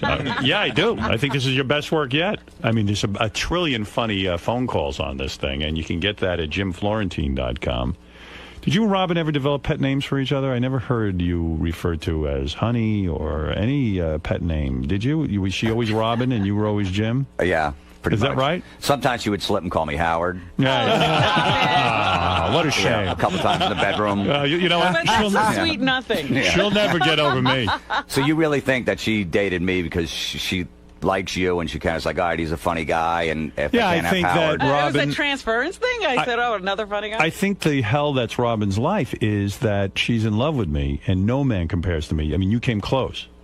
But right, she thought, all right, he's close enough. He's a funny guy. Right, but unfortunately, she will never have the true love of her life, Howard. I have you every day. I don't need you. See, if you were willing to change your name to Howard and pretend to be me and put on a big wig, you could have. I'd ignore you the way I ignore him. Right. You don't think Robin could get into your lifestyle, going to bed at 8 o'clock every night? Oh, she'd love it. Not traveling. She goes to bed late and travels. That's not my. She does. I know. I mean, we'd stay up till about like 10:30, 11 o'clock. Wow. Before she had to go to work. Wow, that's unbelievable. And then she gets up all fired up. Do you think it's from those coffee enemas that she's caffeinated heavily? Well, eating healthy and taking care of yourself definitely gives you the energy. Did you ever see her take an enema? You never saw that. I put one in. You did. Now there's a revelation. Offered, I but told he her it was a never came coffee. through. Did he offer? I told her it was a coffee enema. It was something else. Hey, here's a coffee enema for you, honey. Don't turn around. Well, listen, I guess I'm happy for you guys. You seem like you're over one another and still remaining friends. That's incredibly mature. George, let that be a good lesson to everyone, that you can be friends with the person that you break up with. A lot of times people get very immature. And these two have proven. Why did you address that to me? Well, because I don't think. What is he saying about you? Because I know you When don't you believe. and Brad break up? George has confided in me. He doesn't believe people could be friends after they break up. He thinks if Brad breaks up with him, it would never be the same. They would not be friends. It would not be the same, but I'm sure we could be friends. I know. I'm just kidding with you. And I can't imagine us breaking up. He could have addressed it to you or me, and he knows I'm empty inside. Well, cuddle him up, and I could adjust to a lot of things. Oh, well, thank you. Jesus Christ. I've adjusted to you. I know. Were you turned off to Jimmy's big balls, Robin? Oh, here we go. I never noticed his balls being particularly big. They're big. They're, all right. You spent more time with him, obviously, Let's than whip I out did. that sack. There was a few years it was definitely overblown. It looked like I had elephantitis. Right. But they went down for some reason. Really? Yeah. I saw the elephantitis balls. Yeah, I believe, you at saw the- the last month of I elephantitis. think Robin's it's the been Joyce known to- Kilmer rest stop. Robin's been known to hang around a few men and basically make their balls get smaller. What are you guys doing seeing his balls? He showed it to me at a takes restaurant. pictures. Oh, really? Yeah, that's his thing. You go displaying yourself. Well, yeah, if you got something big, you might as well show it. If I had a big dick, I'd be showing everybody. Why not? He's got big balls. Do you like that, What's George? big now? George, do you like Are big you ready balls? to display? You're getting a proposition, George. George, do you like big balls? Well, it depends on who comes with it. Right. Okay. Well, like one was bigger than the other, so it was like that movie Twins, Schwarzenegger and DeVito. Oh, it was off balance. Yeah, the left one was bigger than the right for some It's reason. not aesthetically balanced. Irish John, you're on the air. Jim Florentine here and his new album, Terrorizing Telemarketers, Volume 5. Available now at jimflorentine.com. Go ahead. Good morning, Howard. Hey, Jim, I just want to say that metal show is excellent. That Van Halen skit you and Don Jameson did where you were outside the concert before the show pretending the band was talking to the fans, that was fucking hilarious. What'd you do? We told the fans outside the Garden at Van Halen you could see him on a closed-circuit TV. We had a camera. I go talk to them. You ask them any question, they'll answer the question. So we had fake earpieces in. And one guy's like, we just want to say, Eddie, you're a great guitar player, and I like you. He said, Eddie, that guitar you played on the first album, where is it? I haven't seen it since. I'm like, Eddie said, why'd you bring that up? Someone stole that guitar. Now he's all pissed off. He's like, I'm sorry. I'm like, I go, Eddie just left the room. And now the next, ask Alex something. He goes, Alex, you're a great drummer. He's like, why'd you say that? There's a lot of good drummers out there. He goes, well, I just was saying something. And by the end of the bit, everyone was out of the room. The whole band. He scared the whole band away. I go, look, security wants you to put your ticket up to the camera because they want to see where you're sitting. The guy's like, should I run? And the guy just ran away. He ran away. He ran away because he scared the whole band away. And Don Jameson started making out with some fat chick, like this big, fat, disgusting chick. I don't know what the premise of that was. Well, no, because I said, David Lee Roth, you want to come backstage? Dave will give you a backstage pass. She's like, yeah, definitely. I go, okay, you have to make out with my co-host, and you get a backstage pass. So Don made out with like 6 chicks. It was great. That's unbelievable. It was great. They were willing to audition. They were willing to actually make out with Don in order to get to They David made out Lee with Roth. 6 of them. And then afterwards, they go, we're only joking. Right. And they don't mind. They didn't mind. At least they and got to Don make got out with 3 some- numbers. Unbelievable. Well, listen, you're a funny guy. There's no question. It's a pleasure having Jim Florentine here. Robin, I could see why you fell in love with the guy. Hey, Howard, You're falling in love with him I've now. fallen in love with him myself. What is it, Irish John? Hey, Jim did a joke. I seen him in Nokia Theater, and he was talking about the dating sophisticated women and how the women can't figure out that a guy that makes fart jokes and has friends called Stinkfinger, how a relationship like that didn't work out. Was that written? Was Robin the inspiration? No. That was before That sounds like a Robin inspired No, I didn't. thing. That wasn't my joke. No? Oh, did I tell her wrong? I was a little drunk. You never even said You heard that. something that didn't even get said? He said something about dating a woman and, how they don't understand how they can't get along with a guy who's so childish and tells fart jokes. All right, whatever. Who cares? Mark, go ahead. You're on the air. Peace and love, peace and love. Peace and love. Hey, Jim, is it true that once you go black, you never go back? No, that's not true. You went to white? No, I mean, I can. I mean... Who are you dating now? Nobody. I thought you said Look, you had... in this economy? I heard you had sex since Robin. Where'd you hear that? I heard. I heard some I'm things. like, I'm only human. Listen, Robin, too. She has Robin too? what? Robin has had sex since Jim. All right, whatever you say. She Am I has? wrong or am I right? I didn't ask her about I that. don't discuss these things on the air anymore. Well- I'm messing with Jim. Don't, Robin, fuck his head up. Come on. You don't know how to play the game, do you? What game? I'm not playing any game. She does not know how to play. Jim's What? in I here don't saying feel he's like had playing. sex. Well, look, you asked. I'm not going to lie to you. I'm saying, you get him back. I'm enjoying my life. That's all I will tell you. Enjoying All my right. life So you think that she immensely. definitely has? Yeah, I know. Well, I don't know for sure, but I would say 99%. I'm pretty sure. Yeah, me too. Yeah. George? I'm not here enough to know. Come on, Fruity. I heard her singing, I'm going to wash that man right out of my hair, about 2 weeks after you guys broke up. Let's go to Jay. Jay, you're on the air. Hey, Howard, how you doing? Hey, brother. I actually have a bone to pick with Artie, but the reason I'm calling, I saw Jim in Atlantic City about 2 or 3 weeks ago. Great job, Jim. You're a funny man. Thanks. But just to let Robin know, he was with a blonde right before the show, and I must say, Robin, you definitely look better on Jim's arm, than that blonde did. This guy's saying that the blonde you were with, wasn't with the blonde. that Robin is hotter than this blonde. The blonde could have been my sister. I had family at the show. We had a bunch of friends. It could have been. You were at the Asian place right before the show. In the Showboat Casino. Were you at the show? You were not there? I don't know if the Asian place. What was there a lot of Asian? Don't say that in front of George. Massage parlor? Oh no. Yeah, the massage. Now, are you guys now good enough friends that you can talk about to each other in private who you're dating? I mean, are you guys, or is it still awkward to even bring that up? We haven't brought that up to each other. That hasn't been brought up. So you're not that good of friends. You can't confide in him. Hey, I'm seeing someone now, and gee, the guy. If I was serious about somebody, I might do that. Sure. I see. Well, then there's still some tension there. There's no tension. Sure, there is. I'm sure he would tell me if he was seriously dating somebody. Yeah. Yeah. All right. Maybe. All right, listen. Check out Jim Florentine on that metal show. Obviously, Robin has. She tunes in for everything you're up to. You know what? He wouldn't even tell me what time it was on. I had to go find it myself. Well, it says here premiering this Saturday night at 11 o'clock. It's the second season. Yeah, but I'm talking about the first season. He's like, yeah, you know, I got this show. I'm like, when is it going to be on? Nothing. Why wouldn't he tell you? I don't know. Why didn't you tell Robin? I don't remember why. It wasn't See, a that specific was the reason, problem no. with the relationship. No crack finger, and you won't even let her watch you on TV. I think when the show premiered, it was a little rough water then. You know what I mean? We're having a little tough time, so that's why I didn't want to throw it in. By the way, even though you're mad at me, my show's on this Saturday. Watch it. Don't you go, that's not true. We weren't having a problem. No, well, I mean, we're just a little, you know. I actually asked you, when is the show coming on? And he said he would not tell you. When he answered, he didn't even say anything about the show. I was like, geez, that was odd. What show? Why would you tell? I don't know. I was just making sure we were okay at that point. See, maybe that you were was more so nervous around her. You didn't know what to but say. that was more like important. You had to be on guard all the time with Look, her. I didn't want to have I wanted to be friends with her and make sure everything was okay. So I was trying to work that out. I see. The last thing I want to do is, by the way, plug my show. Right. Well, but I mean, it's a private conversation. You're hardly plugging.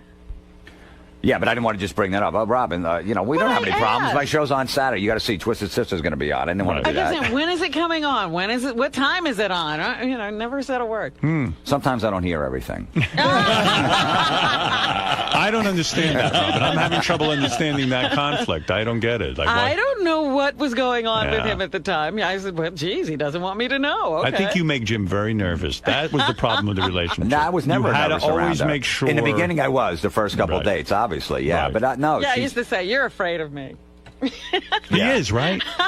He's a little afraid of you. Well, no, I think he got over it. I was afraid of $800 bottles of wine. That I understand. That's a monster. Me too. Yeah, I mean, that's a big decision. You're going to get back together. Robin and I almost broke up over that. Jim's new album, Terror. We got through it, though. We did. We get through everything. And Jim's new album, Don't worry, honey, I ain't leaving you. Jim's new album, Terrorizing Telemarketers, Volume 5, is available at jimflorentine.com. You are a friend of the show. You are a friend of Robin's, of course. And I am so glad to see you. And that phone call is hysterical. And I can't wait to hear the rest of the album. Jim, that wasn't that bad, man, was it? No, it wasn't that bad. They did bring up stuff about Robin, which I was go surprised. figure, right? You know, I didn't think that was going to come up. But thank God you warned me, and I was a little prepared. So how'd it go, man? It was fine, actually. It was. I thought it would be a lot more uncomfortable. Were you embarrassed at all, or? It was definitely, yeah, of course I was nervous being in there, yeah. It was, it was the first time seeing her in a while, and you never know what's going to be brought up. It's not like it's 5 prepared questions like a regular TV show, and you know that they're just going to stick with that. You don't know what end it's coming from. Someone's going to walk in and say something, So now Howard is asking if you guys, if there's anything in the future maybe for you guys, if you could ever get back together. Well, I got a birthday coming up, so I'm hoping maybe she'll get me something. Oh, yeah? Yes, what can I do Robin, for you? now that Jim's gone. Yes? How was seeing Jim? How did it look to you? You didn't make too much eye contact with him. I noticed that. Oh, really? You were looking down a lot, or at your computer. I do that. Did I do something different with Jim than I do with other guests? I guess not, but... Then that would be your answer. It was just like having any other guest. That can't be true. Why not? Because you guys have a past. So I have a past with a lot of guests that come in here. But you don't have a past with, say, Jimmy Fallon that was on today. No. Not like that. No, I don't. You're right about that. But why would I treat Jimmy any differently? We see each other. We talk all the time. So it was good seeing Mr. Florentine Yes, again? it was good seeing Mr. Florentine. Was it awkward at all? No, I told you. We see each other. I do not buy that. Well, I can't help you then. I'm sorry if I can't supply you with the truth you want. All right. He seemed a little nervous. Yeah, he was. I guess. He told me he was nervous. I think he was. He told me he was going to be nervous.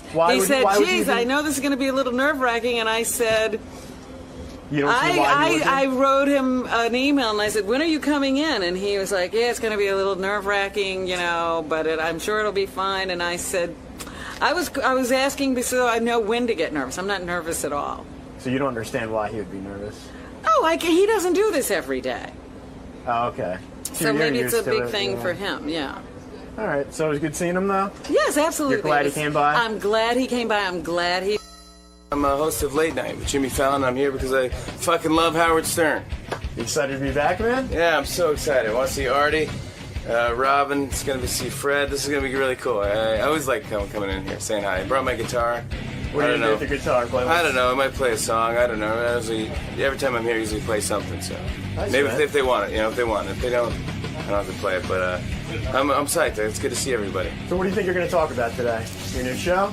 Yeah, probably. Yeah, talk about the new show, see what's going on. We just started 2 days ago. We're only 2 days in. So we had my first show had De Niro, and we had Justin Timberlake last night. We had Tina Fey, and then tonight we got Cameron Diaz, and we have Clap Your Hands, Say Yeah, Billy Crudup.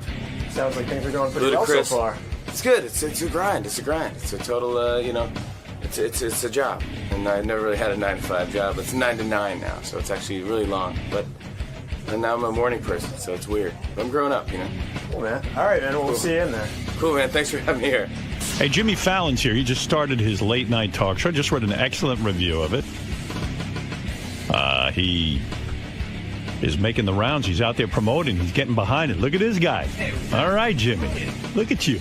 You look good, man. I thought you were going to be all burnt out working so hard. Yeah, I made it all-nighter. I didn't go to sleep yet. You had it really good. I mean, you were in a holding deal for a while where NBC basically said to you, look, we want you to replace Conan. It seemed like 100 years away. Yeah. And you were getting paid to essentially wait in the wings until you got your talk show to take over Conan O'Brien's slot. But now it's here and you actually have to work. I know it's bullshit now. Now I'm upset. Wasn't the announcement in a way more fun than the actual doing the show? The doing the show is the drudgery, right? It's becoming a job now, yeah which I didn't realize. I was talking to Tina last night. She was like, because she's working hard on 30 Rock. Right. And she was like, do you realize how easy we had it when we were on Saturday Night Live? Yeah, and right. We were complaining about it like we were dumb.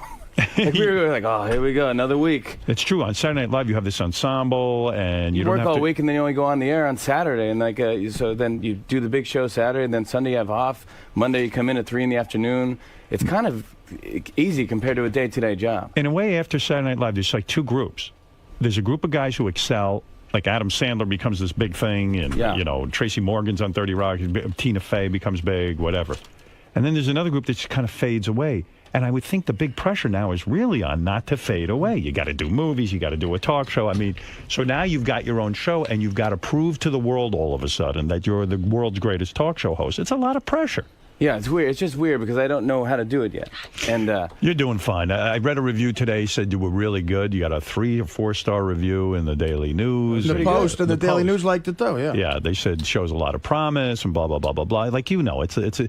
Like, I know, the first show is insane, first of all. It's like, you can't, it doesn't even count. For me, it was like, my mom and dad were there, my aunt and uncle. My uncle had a cane. He was limping around. I would have advised you not to do that.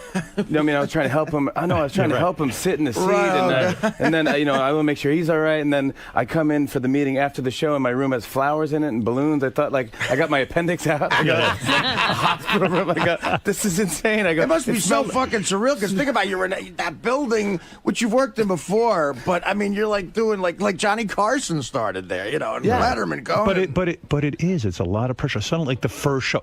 It's not about the first show. It's about the 50th. It's the 100th. It's the 3,000th show. And what other job do you get where on the first day your whole family shows up? Well, that's the problem. You got to go to work. That's what I'm saying. And they all want to drink and have a good time. I go, I got to work tomorrow. You're hosting a party. I can't. They're having cheese and crackers. Having done like my own show for a while, I know when I have my family around. Like, I remember my first day at NBC Radio was big. I was coming to New York. I had worked out of New York. I hadn't been in New York ever. And the entire sales department crowded into the booth with me to watch me on my first day, and I got laryngitis and froze and had to go home. It makes it like they put because you could be as calm as you want. You're like, all right, I'm ready. Let's go do the monologue. And on their way from my office to the studio, four people stop you and they grab your arm like, hey, Jimmy, you know what I do? I breathe, just breathe, hit the mark, and then tell the next joke. And then great. And then you walk, and then another guy goes, hey, Jimmy. You know what I do, buddy? Don't be nervous. Picture everyone naked. Right. You know, you go, okay, great. And what's horrible about that, Jimmy, is that even you know that, really, why is everyone focused on this first show? I mean, really, it's a show that's on at 12:30 at night. It should be sort of this slow build. You wish the pressure wouldn't have to be all on the first show. It has nothing to do with the first show. The ratings were very good on the first show. And I know the second show, you beat Jimmy Kimmel and you beat Craig Ferguson. I already got word from your publicist. They're going around.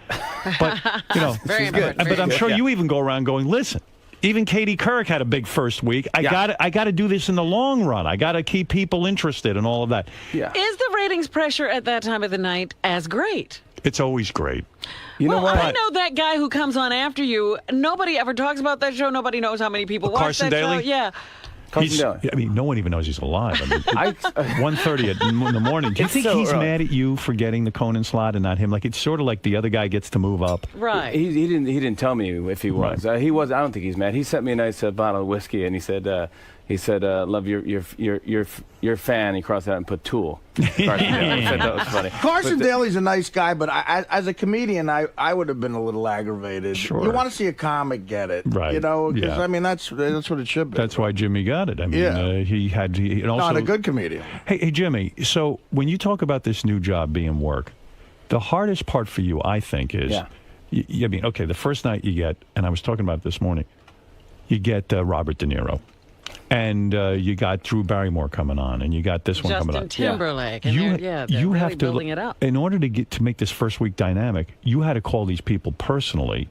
And say, please do my show. Is that not the most embarrassing, horrible aspect of this? It really, yeah. I could never make that call. I don't want to do it, and you go, but it's like, do you mind? Like, that's why Tina Fey, which is, God, she is the coolest girl ever. And I said to Tina, she goes, I'll do anything for you. I said, will you do my second show?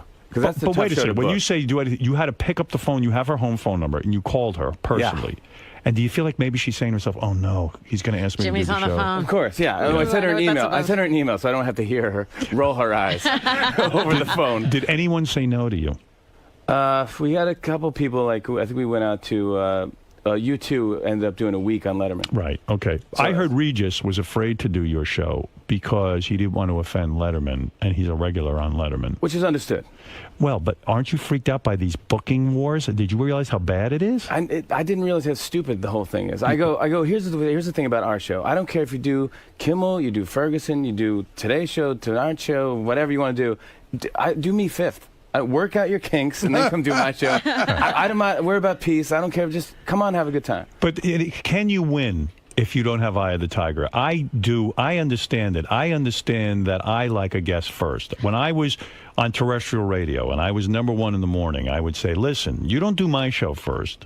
I don't want yesterday's news. I want today's news. You do my show first. I was guilty of doing that because I'm protective. I don't think the people matter in ratings anymore. That doesn't matter. I don't think so. I think it's people watch, like somebody did research and they said like you would get a name, you would get a number, Howard and Oprah. That's it. Nobody else. It's like if you get Tom Hanks or if you get Chase Crawford from Gossip Girl, you got the same rating. Number, same number. Right. It kind of is consistent. So they go, it doesn't matter. It's like I think it just diminishes throughout the night. So it's like people who watch The Tonight Show just get tired and go to sleep. It's the same people that were watching Biggest Loser. Some guy brought this up in the paper, and I have to agree. Why is it like, okay, I know Robert De Niro is a big actor and all that, but he is a notorious bad guest. He goes on, the guy doesn't give you anything, he won't say anything. It's like, and here you are saying to America, I've now got to prove my interviewing skills to you. I want to say America on my first show. I can sit, and Justin Timberlake was great. He'll sit there, he'll give you feedback. He's an entertainer, Right, he's an entertainer, gets it. Why is it so important to get Robert De Niro when you know he's going to be bad? I think that like the first guest for me, I wanted to be like a quintessential New Yorker and a huge star. Because everyone, the first question, Billy Bush or somebody asking you like, "Who's your first guest?" Right. And who's your first? Who you got for you first? It's like, so he's good for that. I was like Queen of England. I was just making up stuff. I was just like, I'm going to space with Richard Branson. It's like, I don't know. Isn't it weird how that becomes a thing? Like, who's your first guest? Like, no one remembers. Like everyone says, "Oh, Bill Murray was Letterman's first guest." It's like it actually was Tom Brokaw. Was it? And then Bill Murray. That's right. So it was like, but no one remembers that. And like Billy Crystal and Shanice was Jay Leno's first guest. Right. Shanice. Who cares? Yeah, who cares? I mean, who is Shanice? Yeah, she's gone already. She's out of show business. She had the one great song, and I'll have her. Now we're booking her on our show. That's how good her career's gone. How do you get De Niro? Do you know him personally? I did. I worked with him Saturday Night Live. Right. This was like 6 years ago. And we had fun. He's a really cool guy. He's okay, like really but when fun. you worked with him on Saturday Night Live, was it so much fun that he said to you, Jimmy, I want you to take my home phone number and you have it and call me from time to time and we're going to talk? It wasn't that close a relationship. No. Even running into him, it's just like, hi. Right. And then he walks away. The door's closed. I'm stuck in a room with Jug Desh and all the guys from Animal House. So how does this come about? You had to call him personally, right? I had, I actually, I used Lauren a little bit too. I'm like, can we call Jane Rosenthal, which is De Niro's partner? Right. I'm like, can you ask if Robert De Niro would come on? And they said, yeah, he'd love to. He'd be honored. Wow. Like, right off the bat. And he's got nothing to plug. And I was like, that's cool. And we did this bit. It was silly, but we did like a fake movie that we were in that never got released. But what we did was, if you're in the studio, we did it live. Right. In front of a screen, like a green screen. Like a Saturday Night Live sketch. Exactly. Right. So the audience loved it. Probably people at home didn't understand what it was all about. That's good. So 200 people enjoyed it. 2.4 million people thought it sucked. So do you find now that you are obsessing on each show? Do you go back and watch it personally? I tried. The last 2 nights, I can't stay up. I'm up since, from 8 in the morning till, I leave the studio probably around 9 o'clock the last 2 nights. Is that insanity? I mean, are you having any personal life? I mean, you're a married guy. Do you see your wife at all? My wife is good. I see her. We check in. Check in. We say hi to each other. She's in the bed. Are you a guy who exercises daily? I have a treadmill in my dressing room. Yeah, I'm saying it sounds like so now you're like closeted. You don't even see the outside. I have no idea what's going on in the world. Are we at war? Still have no idea what's happening. Conan did look pale. But you got to figure this is going to get more normal at some point where you're not there from 8 in the morning till taping time, right? I think that's the way it's got to be for the first while. I think for the first year, that's the way I'm going to do it. I'm going to go crazy for the first year. I mean, like, I already told my wife, like, on weekends I'm doing stand-up, and, like, I'm really not going to take any days off. I was going to ask you, you're going to still go out to the clubs as well. I'm going to try to, like, Why? do, like, because I think it helps me stay loose and oiled up. But maybe you're taking this thing too seriously. Let me put this out to you. Okay. Not that you shouldn't take your job seriously, but No, I find the best moments on talk shows are where it's kind of loose, it's not too scripted, and you're kind of hanging out with the audience, some spontaneity. You're very good spontaneously. You have a quick wit. So you have a guest on, and you're just shooting the breeze, so to speak. Maybe everything doesn't have to be a sketch or a bit or this or that. Like, maybe it's too much pressure on you to put 900 things into one show. Maybe it's got to breathe a little. I think you're totally right. But I think what I want to do is, I think I'm a Virgo. I'm pretty I want everything done specifically. I think for the first couple months at least, I want it to all happen structurally and make sure it's good, and then I'll loosen up a little bit. And you know who's an interesting character? This guy you compete with. You had a very funny line. You said, "I compete with sleep." And I thought that was hysterical because it's true. Mm-hmm. You either go, hey, you're trying to keep people up. You're trying to keep people up. I mean, what are you really competing with? Sleep is the main activity at that time. Yeah, it's like, So somebody's like, because Leno is now 10 o'clock. Right. Do you think that's going to succeed? I don't think so. Who knows? What do you think? Come on. I don't know. I don't know. I have no idea. What are they saying? What is this show going to be? Is it going to be another talk show, or is it going to be a variety show? It's going to be another talk show. It's the Tonight Show at 10 o'clock. They're going to see if it works. They're throwing things out that I've never heard of. They're like stunts. Someone said the word stunts. Stunts. Jay Leno's going to drop out of a plane? That's what I'm saying. Hopefully. I just don't Better for you, though, if it fails. True? I don't think so. Well, what I was saying was that of course it is. You're because he's going to suck off guests, not suck them off. I mean, not literally. He's going to Again, siphon we're booking off. for a second week. He's going to siphon off what I got to do. He's going to siphon off. You'll suck off anyone. I will suck. George, you want to be a guest? We already booked him. We already booked him. You already got George Takei. He's the best. He probably signed a Get waiver. ready, George. He Get signed a ready. waiver. He's not allowed to talk about it. You're going to get sucked off by Jimmy, and Jimmy's a good-looking guy. This is pretty good. You're very, very, very lucky. George is in heat over here. So this is exciting in a way, but the guy who's taking an interesting approach, and he's a little bit being a jackass, Craig Ferguson, he goes, I'm asking the critics to go easy on Jimmy for the next couple of weeks. Oh, boy. Now, well, listen, that's nice of him, who is isn't it? he to ask the critics to go easy on Jimmy Fallon for the next couple of weeks? Who asked him? Yeah. I mean, well, he's the elder statesman all of a sudden? You Exactly, yeah. You could beat him in the ratings, I hope. Yeah, I mean, so far so good. But I mean, Conan had difficulty with him. Yeah. He beat Conan. Yeah. That's the weird thing. Are you sure about that? He did. Yep, he did. Yeah, he beat him a couple nights, yeah. What's our plan to take him down? I don't know. I think De Niro. No. Yeah, every night a guy who doesn't talk. We're getting Marcel's coming. I'm going to interview mimes all week. That's going to be tough. You got to beat Craig Ferguson. You got to. You're an American. You speak the language better. What he's doing is kind of cool because he's not really doing a monologue, which he comes out and he just tells a story about what is this going Britney Spears. I dated a girl, and he tells a story about something. You go, that's kind of cool. Next thing you know, 10 minutes are passed. You go, that was pretty cool. By the way, that's very funny. Would you go out tonight on your show and do Craig Ferguson? Just do a Scottish accent and go, Britney Spears. This is what She's on tour. I don't get it. With the circus. She's got the circus. Where are the midgets? 3 rings. That's what she had. She got married 3 times. She has 3 rings. You should just make fun of his show the night before the entire time. I do his monologue? Yeah, right. Just make fun of it. I'd like to see you do that. He sent me a basket yesterday, with all Scottish food, and he said, the card said, fuck off to your own country.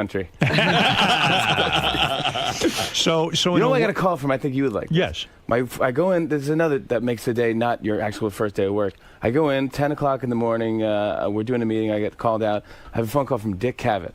No kidding. Wow. That's cool. Boy, That's cool. I didn't even know he was alive. Yeah, exactly. That's what I said too. Yeah. I thought it was getting like a Twilight Zone where the phone is attached to the grave.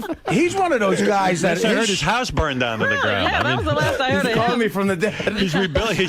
Listen, a phone line fell on my grave, and I'm able to communicate with you. You're a bad man. Jimmy You're a Fallon. bad I heard man. he's going into late night. No, I know Dick Cavett very well. Hey, what a great guy. We had like Yeah. a 20, and I actually been watching all those DVDs. I've watched I watched Merv Don't Griffin. take any of his advice. That Jimmy, show bad was news. tricky. That was Fred. He does great impressions. Fred, show him. It wasn't really Dick Cavett. Listen, Jimmy, try not to let them get to you. Don't harbor perfect. non horribundum, which means don't let the bastards wear you down. He's saying that. That was told to me by Dame Edith Evans, who I believe was on the stage of the Old Vic Theater in This is insane. 1932. Yeah, it was not Dick Oh Cavett. man, Dick Cavett. Dick well, it Cavett, for sounded those like- of you who don't know, was a talk show host who went up against Johnny Carson. Don't take his advice. I think he lost. He was in the he ratings. lost all the time. But the show was tricky. But I was asking him, do you remember the fire engine would go off in the middle of his interview? It's like his studio was next to a firehouse. Right. It's bizarre. Bill Cosby's the interview is like, well, then my son would close the door, and then hear. It's like, what is going on with the fire? And it was insane. It was like Woody Allen's going, like, is there? Should we leave? Yeah, Woody Allen. What's going on? It was all weird. How you know the call you want to get is Joe Franklin. You want him to call. He's next. That would be the best. But you know, in a He called me. way. John Stewart called me.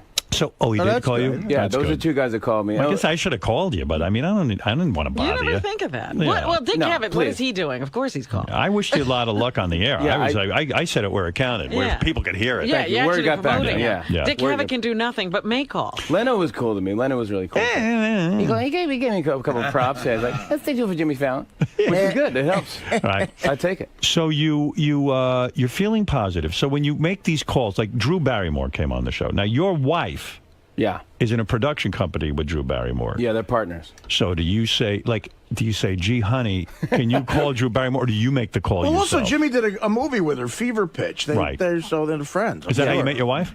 Yeah, that's how I met my wife. I hear your wife's super hot.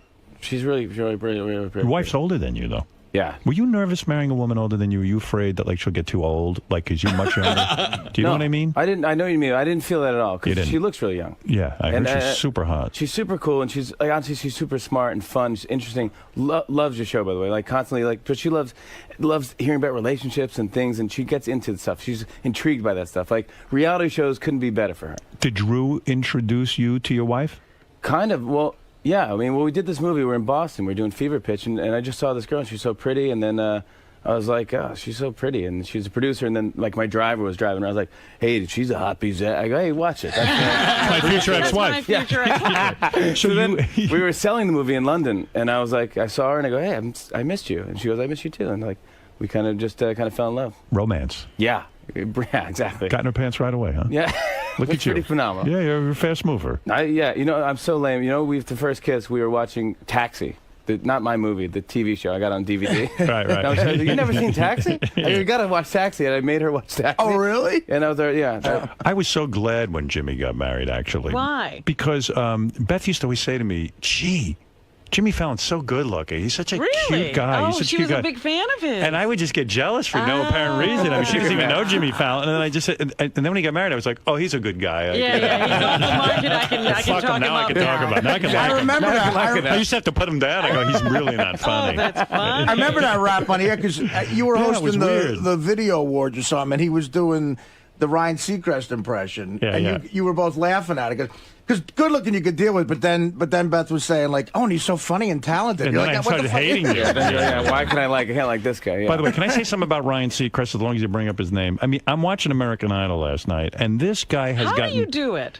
How do I do what? Watch American Idol. Watch it. I can't stick with that show. Robin's out all night. I gave up. I love it. I love it. Really? And but Ryan Seacrest is such a yucker, like a DJ who, you know, he's now so affected. He's got facial movements and his voice. It's like this.